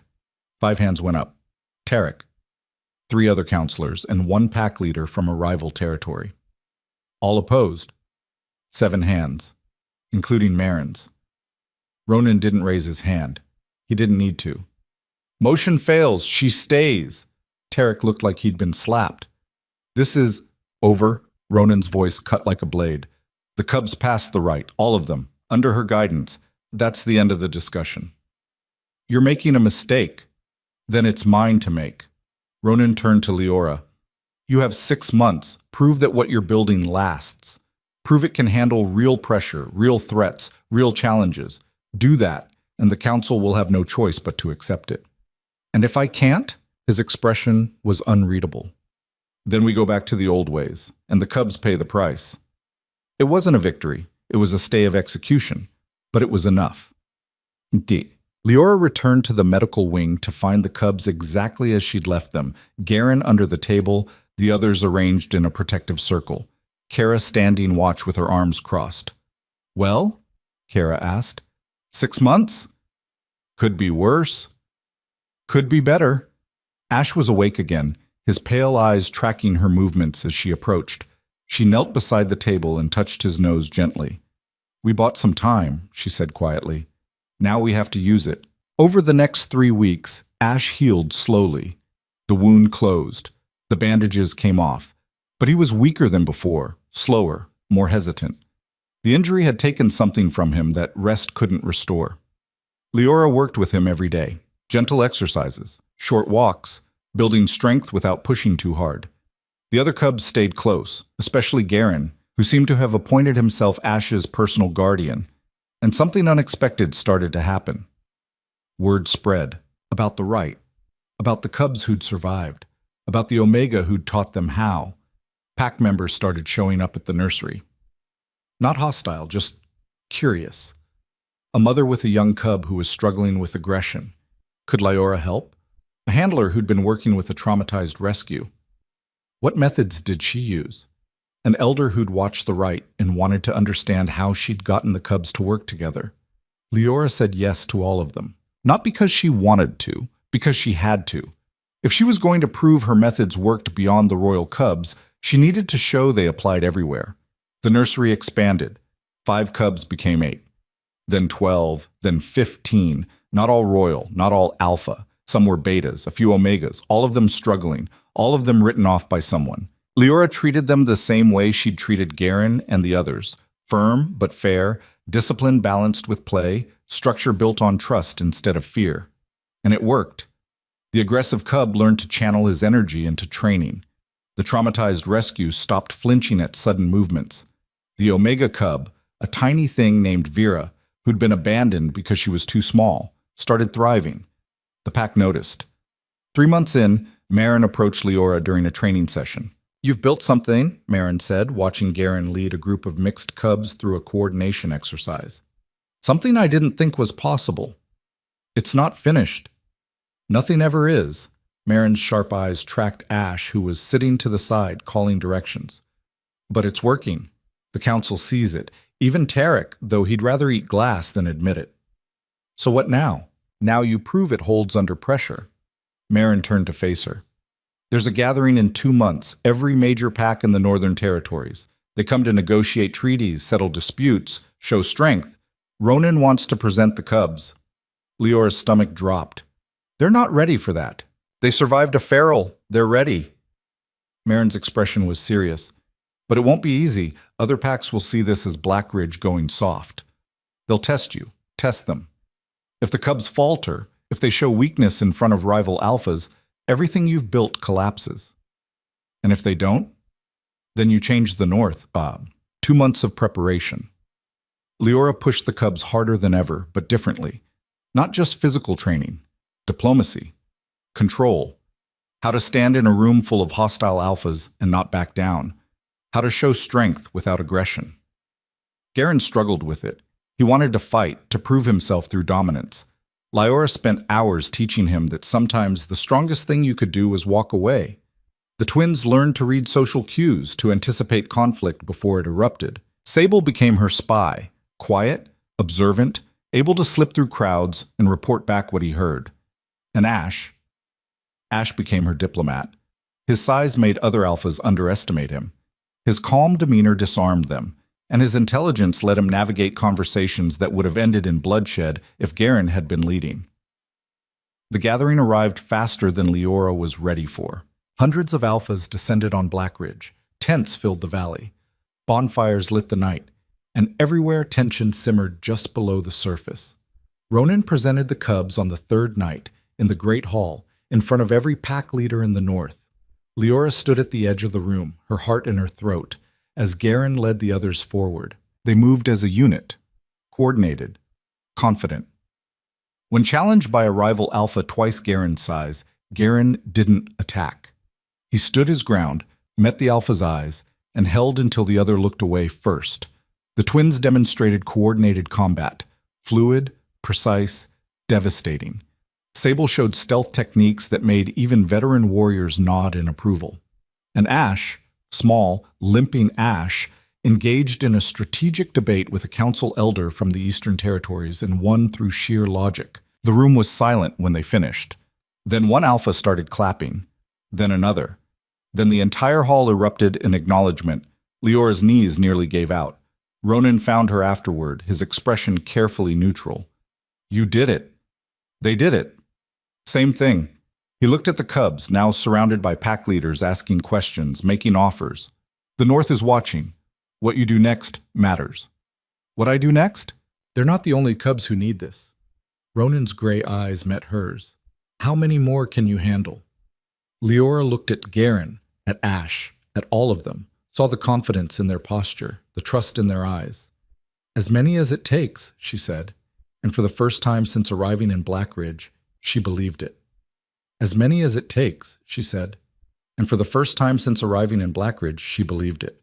The belief lasted exactly 3 days. On the 4th morning after the gathering, Leora woke to find the nursery surrounded by guards. Not the usual 2 stationed at the door. 20. Armed. Their faces grim. She was on her feet instantly, her heart already racing. The cubs sensed it. Garen's head snapped up, the twins scrambled to their feet, Sable melted into the shadows, and Ash positioned himself behind her legs despite his injury. Kara pushed through the guards, her expression dark. Get dressed. Ronan wants you in the war room. Now. What happened? Border attack, Eastern Ridge. 3 dead, 7 injured. Kara's voice was clipped. They're saying it's connected to you. Leora's stomach dropped. That's impossible. Tell that to the council. Move. She pulled on her coat and followed Kara through corridors that felt suddenly hostile. Pack members she'd started to recognize, people who'd nodded at her in passing, who'd brought their cubs to train, now turned away or stared with open suspicion. The war room was chaos when she entered. Maps covered every surface. Council members shouted over each other. And at the center of it all stood Ronan, his face carved from stone, and Tarek looking like he'd won something. There she is, Tarek said, his voice dripping with false civility. The architect of our destruction. Enough, Ronan said, but his eyes on Leora were cold, assessing. What's going on? Leora demanded. Marin stepped forward, a rolled parchment in her hand. This arrived with the bodies. She unrolled it on the table. The message was short, written in blood. Your weakness invited this. More will die until strength returns to Blackridge. It was signed with the mark of the Thornback Pack, a rival territory to the east that had been pushing at Blackridge's borders for years. They're using the gathering as proof, Marin said quietly. Proof that Blackridge has gone soft. That showing diplomacy instead of dominance makes us a target. That's not, Leora started. Isn't it? Tarek cut in. We parade cubs in front of the North, show them playing nice using words instead of claws. And 3 days later, Thornback attacks because they think we won't fight back. We will fight back, Ronan said, his voice hard. Of course we will. But the damage is done. Tarek turned to the council. Every pack leader at that gathering saw what we've become. Saw us elevating an Omega. Saw us teaching royal cubs to negotiate instead of dominate. And now they're testing us. Thornback is just the first. You don't know that, Leora said. I know that we haven't been attacked on our own territory in 15 years. And I know it started the moment you walked into this pack. Tarek's eyes were hard. Your methods might work in a nursery, but out here, in the real world, they get people killed. The room erupted in argument. Leora stood frozen, the words hitting like physical blows. She'd known resistance would come, had expected it. But this, people dying, attacks happening, all of it tied to her. Quiet. Ronan's voice cut through the noise like a whip crack. Everyone fell silent. He looked at Leora, and for the first time since she'd known him, she couldn't read his expression. You have a choice. Step down voluntarily. Leave Blackridge. We'll say you went back to wherever you came from, and maybe that's enough to satisfy the other packs. Or, she asked, though she wasn't sure she wanted to know. Or you prove Tarek wrong. Prove that what you've built isn't weakness. His gray eyes were unreadable. Thornback wants a response. I'm sending a delegation to their territory to negotiate terms or deliver consequences. You're going with them.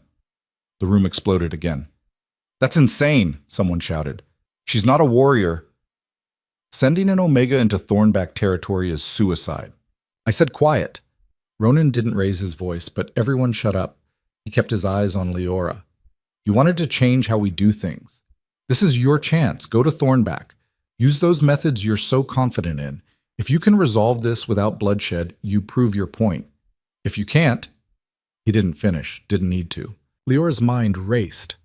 Thornback was notorious, brutal, aggressive, led by an alpha named Kale, who'd built his reputation on crushing anyone who showed weakness, going there as an Omega, as an outsider, as the symbol of everything they despised. It was a death sentence. Unless it wasn't. "I'll go," she said. Tarek laughed. "You'll be dead within an hour." "Maybe. But if I am, at least you'll have someone to blame." She looked at Ronan. "I'll need the cubs." The room went dead silent. "Absolutely not," Marin said. "They're too young." "They're the proof," Leora interrupted. "You want me to show Thornback that strength and strategy can coexist? That balance works? I can't do that by myself. But the cubs, they're living evidence of what I'm talking about." "You're asking me to send royal heirs into hostile territory," Ronan said slowly. "I'm asking you to let them do what they were trained to do. Survive. Adapt. Lead." She took a breath. "And I'm asking you to trust me one more time." The silence stretched, then Ronan nodded once. "You leave at dawn. Take Kara and 4 guards. If anything happens to those cubs, it won't. It better not." His expression was hard as iron, because if it does, there won't be anywhere far enough for you to run. Sad. Leora spent the rest of the day preparing. The cubs knew something was wrong. They circled her constantly, restless and anxious. When she finally sat them down and explained, Garen's response was immediate, a low growl that said he was ready to fight. "No fighting," Leora said firmly. "Not unless there's no other choice. We're going into their territory, their rules. We show respect, we show strength, but we don't start a war." "And if they start one?" Kara asked from the doorway. She'd been listening. "Then we finish it." Leora looked at each cub in turn. "But only if we have to. Understood?" Garen huffed, but sat. The twins nodded. Sable was already gone, probably scouting, gathering information the way he always did, and Ash limped over and pressed his nose against her hand. "I know you're scared," she said quietly, just to him. "I am too. But we're in this together, all of us." His pale eyes held hers, and she saw something in them that made her chest tight. Trust.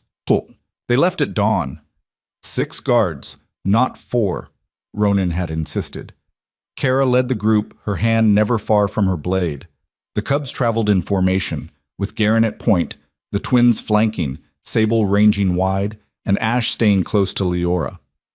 The journey to Thornback territory took 2 days. 2 days of hostile terrain, steep ridges, dense forest, cold that bit through every layer of clothing. 2 days of watching the guards get more nervous the closer they got. 2 days of Leora second-guessing every decision that had led her here. They crossed the border at midday on the 2nd day. The Thornback patrol was waiting for them. 12 warriors, all of them massive, all of them armed. Their leader was a woman with a scar that split her face from forehead to jaw and eyes like chips of flint. "You're the Omega," she said. Not a question. "I'm Leora Vale. I'm here to speak with Kael." The woman's smile was not friendly. "He's expecting you. Didn't think you'd be stupid enough to actually show up." "Here I am." The patrol surrounded them and marched them deeper into Thornback territory. The guards from Blackridge stayed close, hands on weapons, but Leora could see the tension in their shoulders. They were outnumbered 3-1, and everyone knew it. The Thornback compound was built into the side of a mountain, all stone and timber and defensive positions that could hold off an army. Warriors watched from every vantage point. The air smelled like smoke and blood and something wild. They were taken to the central hall. Kael was waiting. He was everything the stories said, huge, scarred, with eyes that looked like they'd never known mercy. He sat in a chair that was more throne than furniture, surrounded by his council, all of them watching Leora like she was prey. "So," Kael said, his voice like gravel, "Blackridge sends me an Omega and some cubs. Should I be insulted or amused?" "Neither," Leora said. She kept her voice steady, her posture straight. "I'm here to talk about the attack." "What's there to talk about? You're weak. We took advantage. That's how this works." "And when Blackridge retaliates? Sends their full force to your borders? Burns this place to the ground? Is that how it works too?" Kael's expression didn't change, but something flickered in his eyes. "You threatening me, Omega?" "I'm asking you a question. You started this because you think we're weak. Fine. Prove it. But know that proving it means war. Real war. Not border skirmishes. Full conflict that'll cost both our packs more than either of us can afford. We can afford it. Can you? Leora took a step forward. The guards tensed, but Kyle waved them back. Because from where I'm standing, you just picked a fight with the strongest territory in the north. Over what? Pride? Fear that maybe strength looks different than you thought? Careful, Kyle said, his voice dropping dangerously low. I'm being realistic. You want to test Blackridge? Fine, test us. She gestured to the cubs.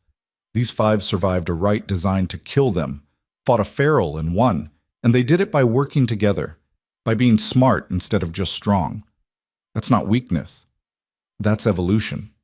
Kyle leaned forward. Pretty speech. Doesn't change the fact that you're standing in my hall, unarmed, surrounded by warriors who could tear you apart before your guards took a breath. What's stopping me? Nothing, Leora said.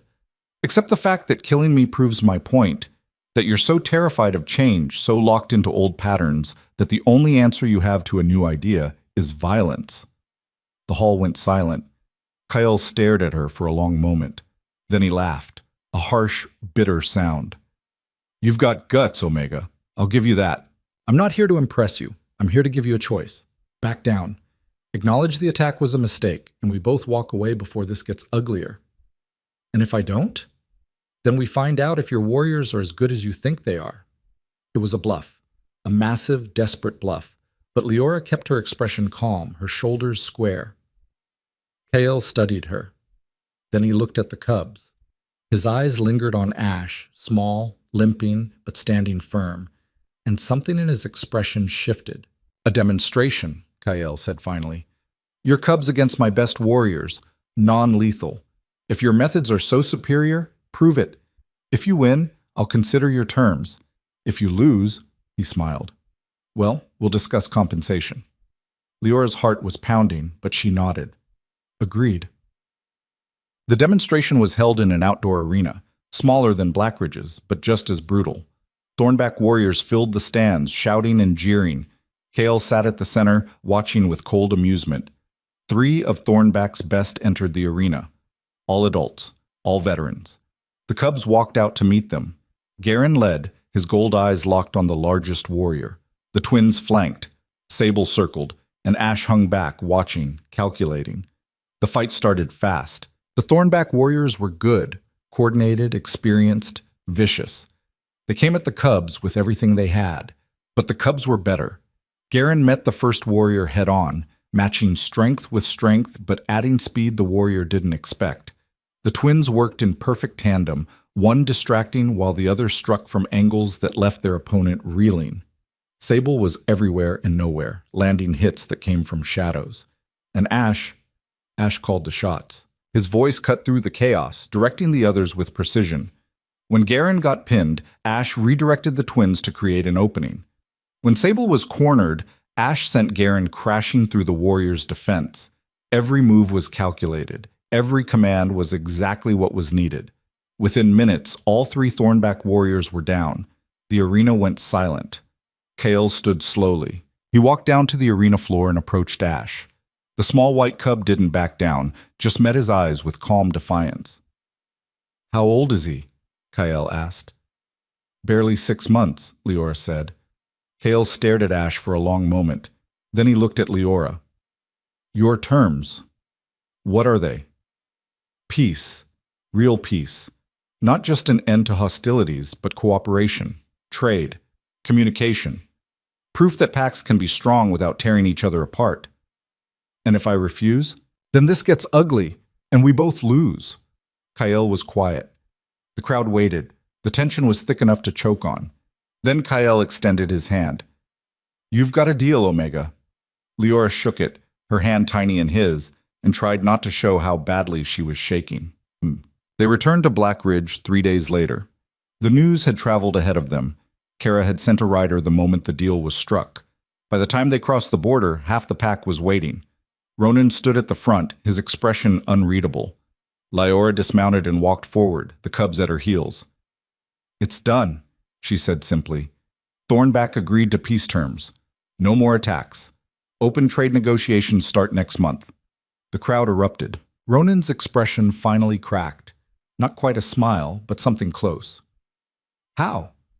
I asked them if they wanted to evolve or die. Turns out most people prefer the first option. And the demonstration? The cubs handled it. She looked back at them, exhausted, battered, but standing tall. They always do. Ronan nodded slowly. Then he turned to the crowd. Council vote tonight on whether Lyora Vale's methods become official Blackridge policy. Tarek stepped forward, his face red. You can't be serious. I'm completely serious. She did what you said was impossible. She went into hostile territory, faced down a rival alpha, and came back with a peace treaty instead of a body count. Ronan's voice was steel. That deserves recognition. The vote was held that night. It wasn't unanimous. Tarek voted against, along with 2 others. But 9 voted in favor. Lyora's methods became official policy. And everything changed. 6 months later, the nursery had expanded into an entire wing of the compound. 50 cubs now. From a dozen different packs, alphas, betas, omegas, all of them learning the same lessons, strength balanced with strategy, dominance tempered with empathy, survival built on trust. Garen had grown into a leader the entire pack respected. The twins ran training exercises with a precision that made veteran warriors nod in approval. Sable had become Ronan's personal scout. And Ash had become Lyora's second. Still small, still limping, but commanding a room with nothing but his voice and the intelligence behind those pale eyes. Other territories started sending representatives, asking questions, requesting demonstrations. The old ways hadn't disappeared. They never would. But they were changing, evolving. And at the center of it all was an Omega who'd walked into an iron-walled arena with nothing but instinct and defiance. Lyora stood in the nursery one evening watching the cubs, her cubs, work through a coordination exercise. Kara stood beside her, arms crossed, a rare smile on her face. You did it, Kara said quietly. They did it, Lyora corrected. Same thing. Maybe it was. Ronan appeared in the doorway and the cubs immediately stopped to acknowledge him. He nodded back, respect earned, not demanded, and walked over to Lyora. The Eastern Territories want to send a delegation, he said. They've heard about what you're doing, want to see if it can work for them. And what did you tell them? That they'd have to ask you. Lyora looked at him in surprise. His expression was serious. You're not just a handler anymore. You're building something bigger than one pack, bigger than Blackridge. The North is watching, and they're ready to listen. She looked back at the cubs, at Ash directing the others with quiet confidence, at Garen protecting the smaller ones without even thinking about it, at all of them, thriving in ways no one had thought possible. Then I guess we'd better give them something worth listening to, she said.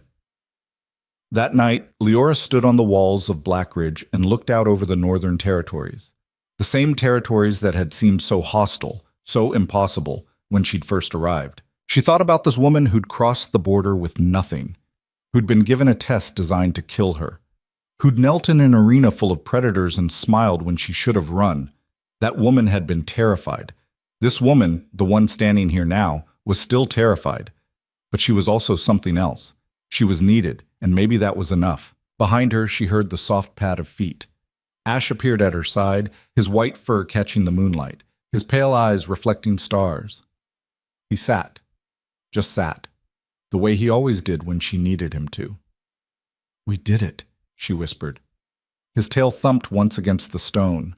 Not an ending, just a beginning. But for the first time in her life, Lyora thought maybe beginnings were enough. Maybe you didn't need to know how the story ended. You just needed to trust that you could handle whatever came next. The wind howled through Blackridge, still wild, still fierce, still dangerous. But now it felt like home. And in the nursery below, 50 cubs slept fitfully, dreaming of teeth and stone and a woman who'd answered fangs with courage, chaos with a fearless smile, and an entire system with nothing but the audacity to believe things could be different. They were different now, and the North would never be the same. As many as it takes, she said, and for the first time since arriving in Blackridge, she believed it. The belief lasted exactly 3 days. On the 4th morning after the gathering, Lyora woke to find the nursery surrounded by guards. Not the usual 2 stationed at the door. 20. Armed, their faces grim, hands resting on weapon hilts like they expected violence. She was on her feet instantly, her heart already racing. The cubs sensed it. Garen's head snapped up, his gold eyes scanning for threats. The twins scrambled to their feet, their bodies tense. Sable melted into the shadows near the far wall, and Ash positioned himself behind her legs despite his injury, his small body trembling but his stance defiant. Kara pushed through the guards, her expression dark as a storm cloud. "Get dressed. Ronan wants you in the war room. Now." "What happened?" "Border attack, Eastern Ridge. 3 dead, 7 injured." Kara's voice was clipped, professional, but Leora could hear the anger underneath. "They're saying it's connected to you." Leora's stomach dropped. "That's impossible. I haven't even left the compound in weeks." "Tell that to the council. Move." She pulled on her coat with shaking hands and followed Kara through corridors that felt suddenly hostile. Pack members she'd started to recognize, people who'd nodded at her in passing, who'd brought their cubs to train, who'd asked her advice on handling difficult youngsters, now turned away or stared with open suspicion. Some whispered as she passed. Others just glared. The war room was chaos when she entered. Maps covered every surface, some weighted down with stones, others curling at the edges.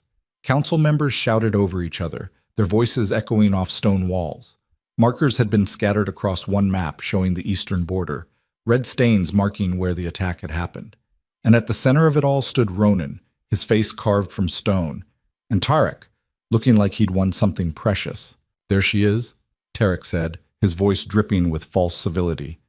"The architect of our destruction." "Enough," Ronan said, but his eyes on Leora were cold, assessing, like he was seeing her for the first time and reconsidering everything. "What's going on?" Leora demanded.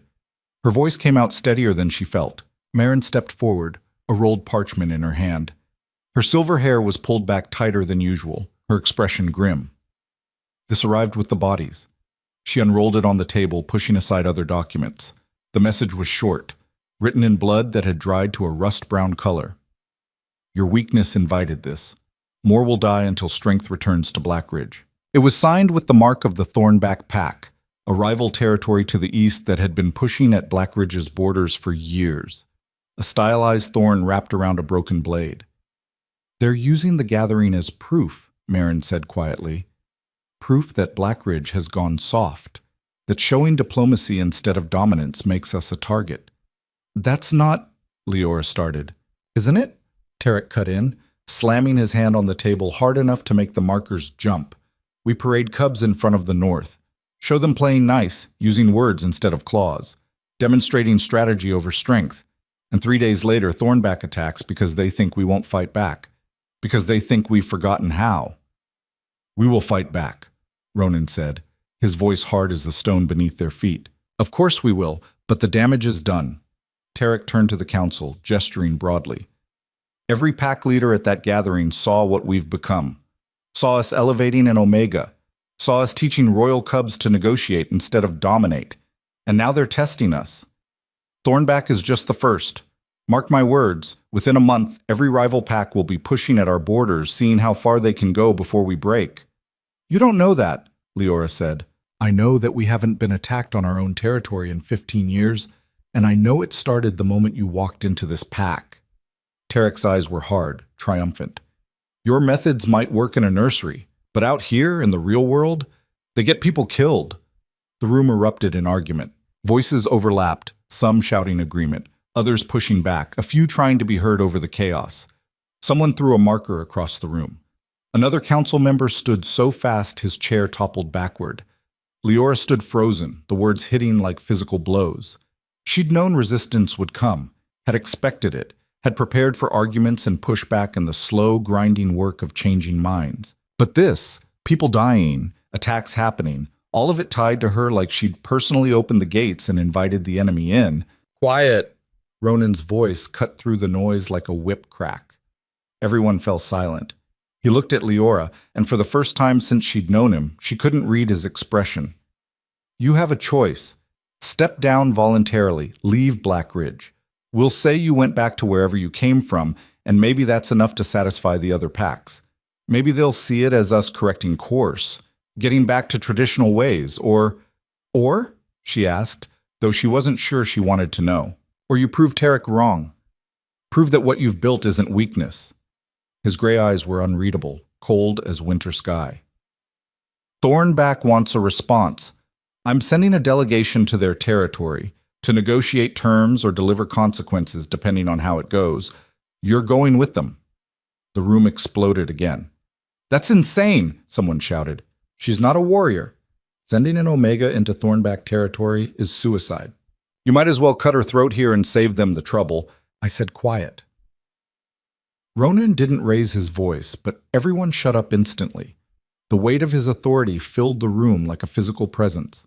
He kept his eyes on Leora. You wanted to change how we do things. This is your chance. Go to Thornback. Use those methods you're so confident in. Show them that strength and strategy can coexist. If you can resolve this without bloodshed, you prove your point. The Council will have to acknowledge that your way works. If you can't, and... He didn't finish. Didn't need to. Leora's mind raced. Thornback was notorious. Brutal, aggressive, led by an alpha named Kale, who'd built his reputation on crushing anyone who showed weakness. He'd killed 3 rival alphas in dominance challenges over the past decade. His territory was a fortress. His warriors were fanatics, and his patience for diplomacy was measured in seconds before violence erupted. Going there as an Omega, as an outsider, as the living symbol of everything they despised, it was a death sentence, unless it wasn't. I'll go, she said. Tarek laughed, a harsh barking sound. You'll be dead within an hour of crossing their border. Maybe. But if I am, at least you'll have someone to blame that isn't yourself. She looked at Ronan. I'll need the cubs. The room went dead silent.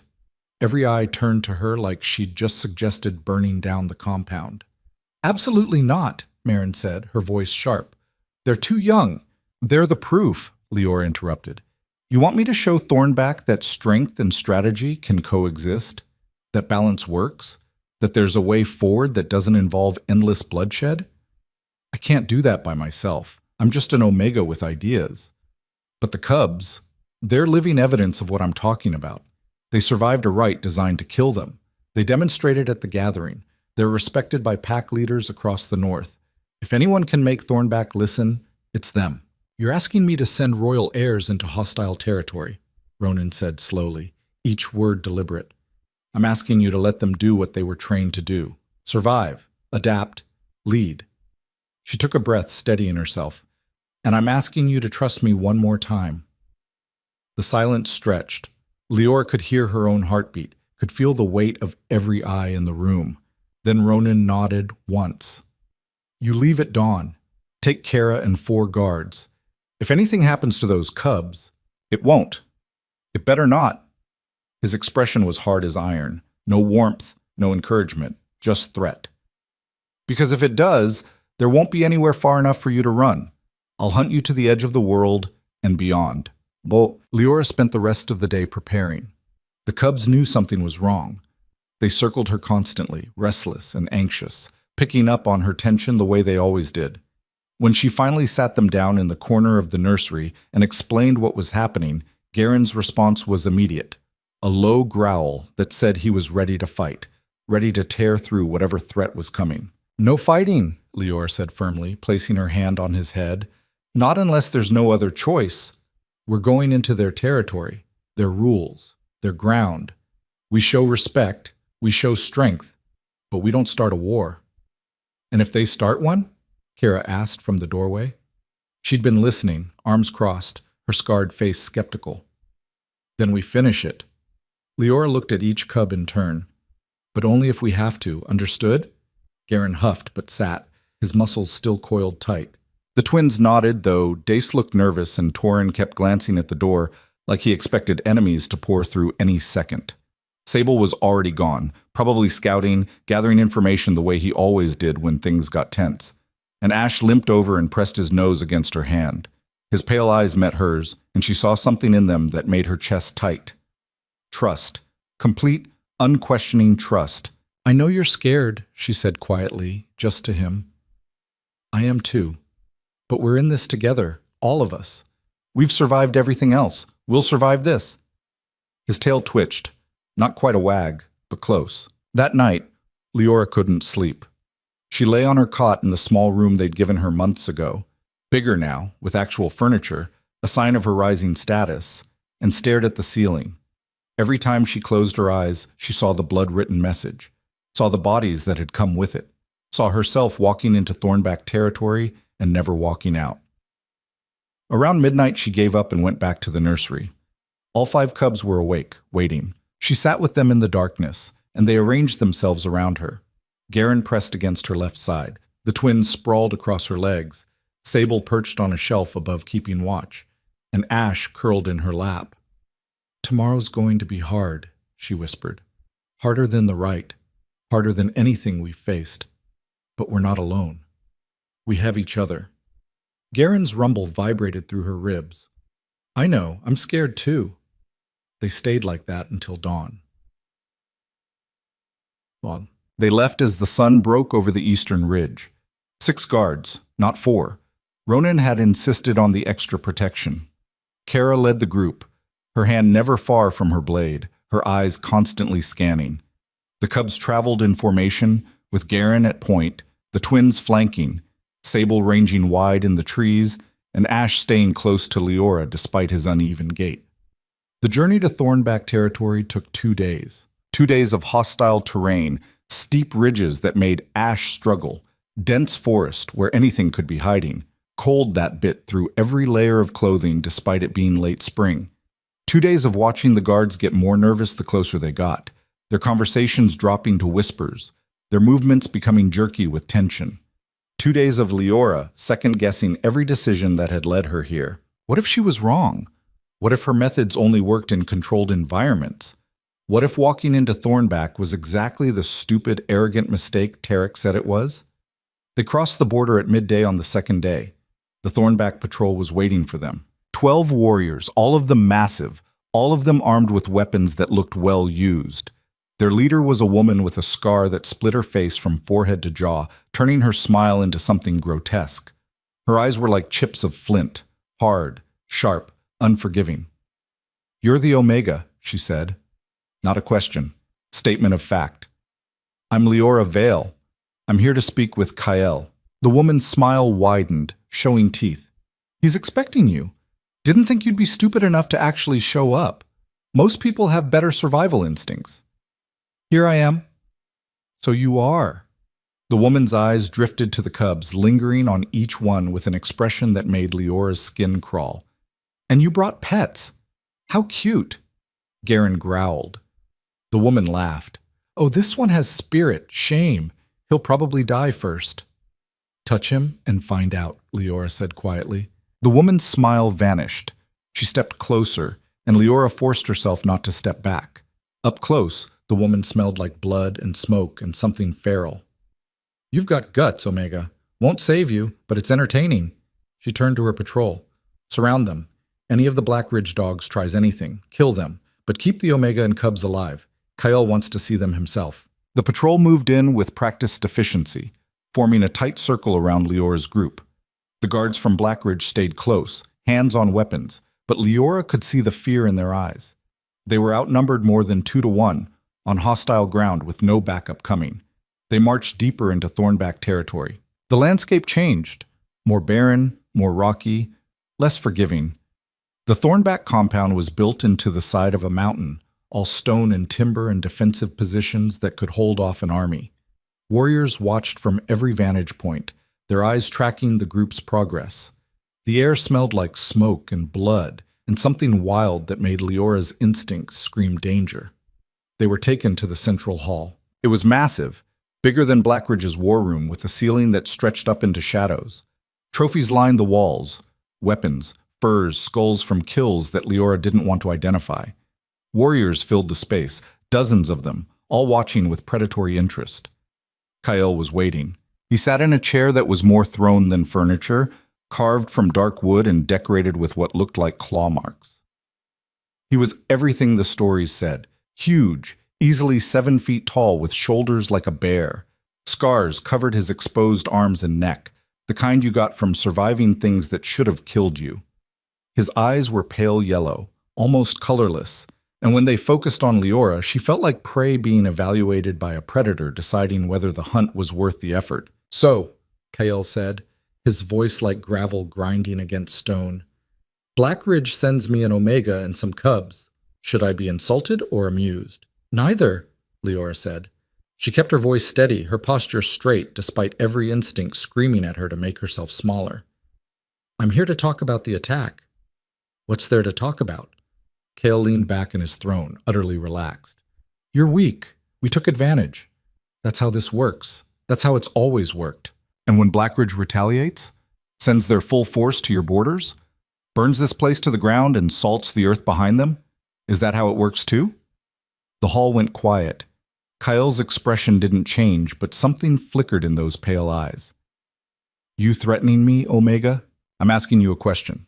You started this because you think we're weak. Fine. Prove it. Send more attacks. Kill more people. But know that proving it means war. Real war. Not border skirmishes or messages written in blood. Full conflict that'll cost both our packs more than either of us can afford. Is that what you want?" "We can afford it." "Can you?" Leora took a step forward, ignoring the way the guards around her tensed. "Because from where I'm standing, you just picked a fight with the strongest territory in the north.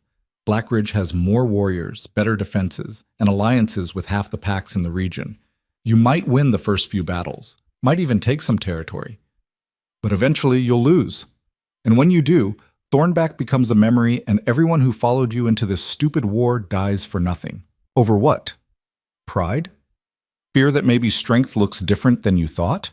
"Careful," Kael said, his voice dropping dangerously low. Several warriors around the hall shifted, hands moving toward weapons. "I'm being realistic. You want to test Blackridge? Fine. Test us." She gestured to the cubs. These 5 survived a rite designed to kill them, fought a feral, and won. And they did it by working together. By being smart instead of just strong. By understanding that real power isn't about who can hit hardest. It's about who can adapt fastest.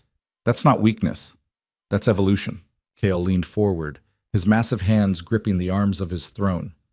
"Pretty speech. Doesn't change the fact that you're standing in my hall, unarmed, surrounded by warriors who could tear you apart before your guards took a breath. What's stopping me from doing exactly that?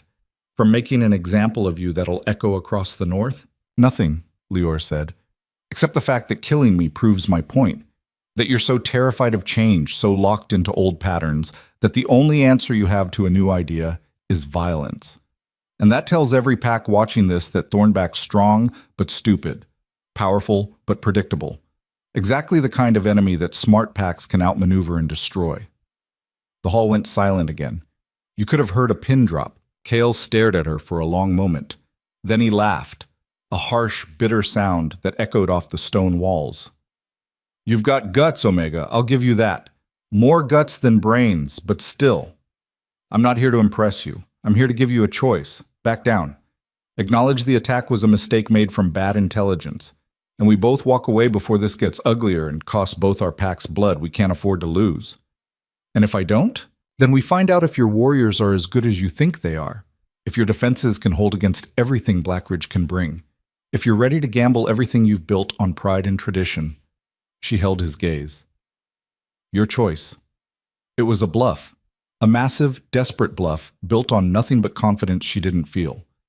But Leora kept her expression calm, her shoulders square, her voice steady. Kael studied her. Then he looked at the cubs.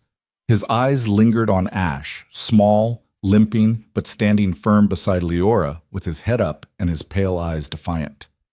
Something in Kael's expression shifted. "A demonstration," he said finally. "Your cubs against my best warriors. Non-lethal. If your methods are so superior, if this new way of doing things actually works, prove it. Right here. Right now. If you win, I'll consider your terms. If you lose..." He smiled, and it was not kind. "Well, we'll discuss compensation for the insult of you wasting my time." Leora's heart was pounding so hard she thought everyone could hear it, but she nodded. "Agreed." "What?" The demonstration was held in an outdoor arena carved into the mountainside, smaller than Blackridge's, but just as brutal.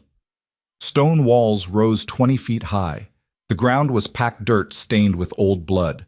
Thornback warriors filled the stands, shouting and jeering, their voices echoing off the rocks. Kale sat at the center, flanked by his council, watching with cold amusement. 3 of Thornback's best entered the arena, all adults, all veterans with scars that told stories of survival. The first was the woman with the split face who'd met them at the border. The second was a massive man who looked like he could break stone with his bare hands. The third moved like liquid shadow, fast, silent, deadly. The cubs walked out to meet them. Garen led, his gold eyes locked on the largest warrior, his body tense and ready.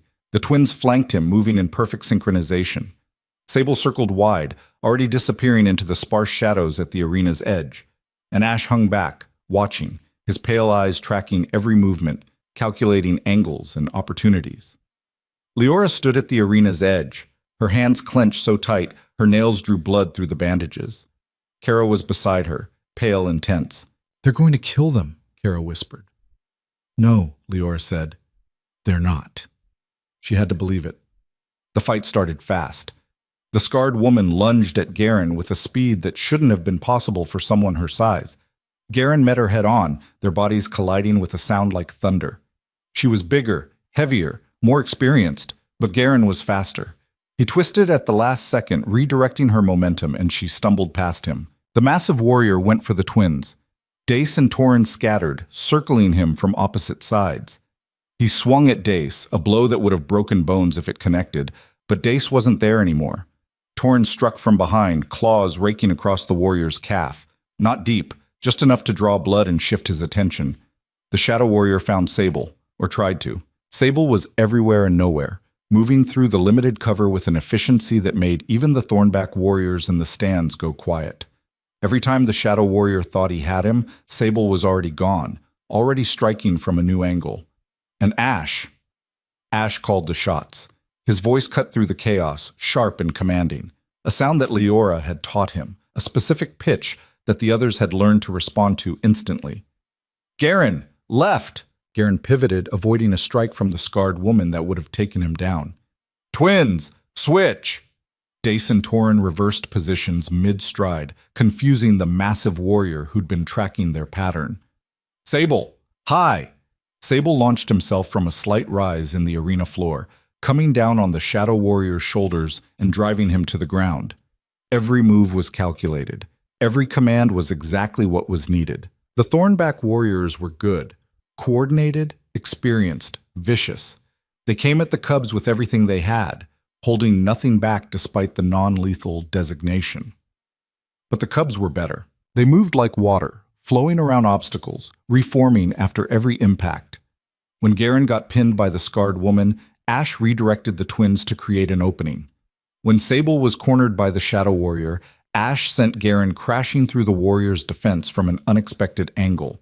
When the massive warrior tried to grab one of the twins, both cubs moved in perfect synchronization to avoid the grab and counterstrike his exposed ribs. It wasn't perfect. Garen took a hit that made him yelp. One of the twins, Torin, got his ear torn, blood spattering the arena floor. Sable's left front paw was scraped raw, but they didn't stop. They adapted, learned, overcame. Within minutes, maybe 5, maybe 10, time lost all meaning. All 3 Thornback warriors were down. Not dead, not even seriously injured, just down. Beaten by cubs a quarter their size and a tenth their experience. The arena went silent, completely, utterly silent. Kyle stood slowly, his massive frame unfolding from his throne. He walked down to the arena floor with deliberate steps, each footfall echoing. He approached Ash, who stood at the center of the group, blood on his white fur from where he'd taken a glancing blow, but his head still up, his eyes still clear. "How old is he?" Kale asked, his voice carrying across the silent arena. "Barely 6 months," Leora said. Kale stared at Ash for a long moment. The small white cub didn't back down, didn't show submission, just met his gaze with calm defiance. Then Kyle looked at Leora. "Your terms. What are they?" "Peace. Real peace. Not just an end to hostilities, but cooperation. Trade routes, communication channels. Proof that packs can be strong without tearing each other apart every generation. And if I refuse, then this gets ugly, and we both lose. Your warriors are good, but you just saw what cubs can do with the right training. Imagine what Blackridge's full force looks like. Then imagine paying that price, watching your people die, your territory burn, all because you couldn't let go of the idea that the only way to be strong is to be cruel. Kael was quiet. The crowd waited, hundreds of warriors holding their breath. Then Kael extended his hand. "You've got a deal, Omega." Leora shook it, her hand tiny in his massive palm, and tried not to show how badly she was shaking. The arena erupted. Not in anger, in acknowledgement, grudging respect from warriors who'd just watched 5 cubs do what shouldn't have been possible. They returned to Blackridge 3 days later. The news had traveled ahead of them. Kara had sent a rider the moment the deal was struck, carrying a sealed message from Kael himself confirming the peace terms. By the time Leora's group crossed the border back into Blackridge territory, half the pack was waiting. Ronan stood at the front, his expression unreadable, flanked by the council. Leora dismounted, her body aching from 3 days of hard travel. The cubs filed out behind her, exhausted, battered, bandaged, but walking tall. Garen limped slightly from a bruised shoulder. Torn's ear was wrapped. Sable's paw had been treated but was still tender. Even Ash looked ready to collapse. But they stood together, united. Leora walked forward, the cubs at her heels. "It's done," she said simply. Thornback agreed to peace terms. No more attacks. Open trade negotiations start next month. Kael gave his word in front of his entire pack. The crowd erupted in cheers and shouts. Ronan's expression finally cracked. Not quite a smile, but something close. Relief, maybe, or respect. "How?" "I asked them if they wanted to evolve or die. Turns out most people prefer the first option when you give them a real choice." "And the demonstration?" "The cubs handled it." She looked back at them, exhausted, battered, but standing tall and proud. "They always do." Ronan nodded slowly. Then he turned to address the crowd, his voice carrying across the valley. "Council vote, tonight, emergency session, on whether Leora Vale's methods become official Blackridge policy." Tarek stepped forward, his face red with fury and something that looked like desperation. "You can't be serious." "I'm completely serious." Ronan's voice was steel. "She did what you said was impossible, what you said would get everyone killed. She went into hostile territory unarmed, faced down a rival alpha known for brutality, and came back with a peace treaty instead of a body count. That deserves recognition. It deserves scrutiny. One success doesn't—" "It's not one success." Marin's voice cut through Tarek's protest. "The cubs passed the right. They demonstrated at the gathering. They just brokered peace with Thornback. That's 3 impossible things before most handlers achieve one. The methods work." The vote was held that night in the council chamber. The entire pack crowded in to watch. Warriors, handlers, families, everyone who'd been touched by what was happening. Leora stood at the center, the cubs arranged around her, and waited. "All in favor of making Leora Vale's methods official Blackridge policy," Ronan said. "Raise your hand." It wasn't unanimous. Tarek voted against, his hand firmly down, his expression bitter. 2 others joined him, traditionalists who couldn't let go of the old ways. But 9 hands went up, including Marin's, including counselors who'd been skeptical from the start. 9-3. "Motion passes," Ronan said. "Leora Vale's methods are now official policy. Any handler working with Blackridge cubs will be trained in her techniques. Any dispute about approach goes through her first." Tarek stood abruptly and walked out. Nobody stopped him. Leora felt something in her chest release, a tension she'd been carrying since the moment she'd walked into the arena all those months ago. It wasn't victory. It didn't feel triumphant. It felt like finally being able to breathe. 6 months later, the nursery had expanded into an entire wing of the compound. 50 cubs now, from a dozen different packs, alphas, betas, omegas, all of them learning the same lessons: strength balanced with strategy, dominance tempered with empathy, survival built on trust instead of fear. Garen had grown into a leader the entire pack respected. He ran training exercises with confidence and fairness, pushing the younger cubs but never breaking them. The twins had developed a teaching style all their own, patient, creative, always finding new ways to help struggling cubs understand. Sable had become Ronan's personal scout, his ability to move unseen making him invaluable. And Ash had become Leora's second, still small, still limping, but commanding rooms with nothing but his voice and the sharp intelligence behind those pale eyes. When disputes arose between cubs, they brought them to Ash. When strategies needed developing, Ash was consulted. When Leora needed someone to handle a situation she couldn't be in two places for, Ash stepped up. Other territories started sending representatives. First one, then three. Then delegations from across the north, all asking the same questions. How did you do it? Can it work for us? Will you teach our handlers? Leora said yes to all of them. The old ways hadn't disappeared. They never would. There were still packs that ruled through fear, still alphas who believed dominance was the only language worth speaking. But they were changing, evolving. The North was watching what happened in Blackridge and reconsidering assumptions that had held for generations. Leora stood in the nursery one evening watching the cubs, her cubs, though they belonged to themselves now, work through a coordination exercise. A group of young alphas were learning to work with omega cubs half their size, learning that strength came in different forms. Kara stood beside her, arms crossed, a rare smile on her scarred face. You did it, Kara said quietly. They did it, Leora corrected, gesturing to the cubs. Same thing. Maybe it was. Maybe that was the point. That individual success meant nothing if it didn't lift everyone around you. Ronan appeared in the doorway and the cubs immediately stopped to acknowledge him. Not in fear, in respect.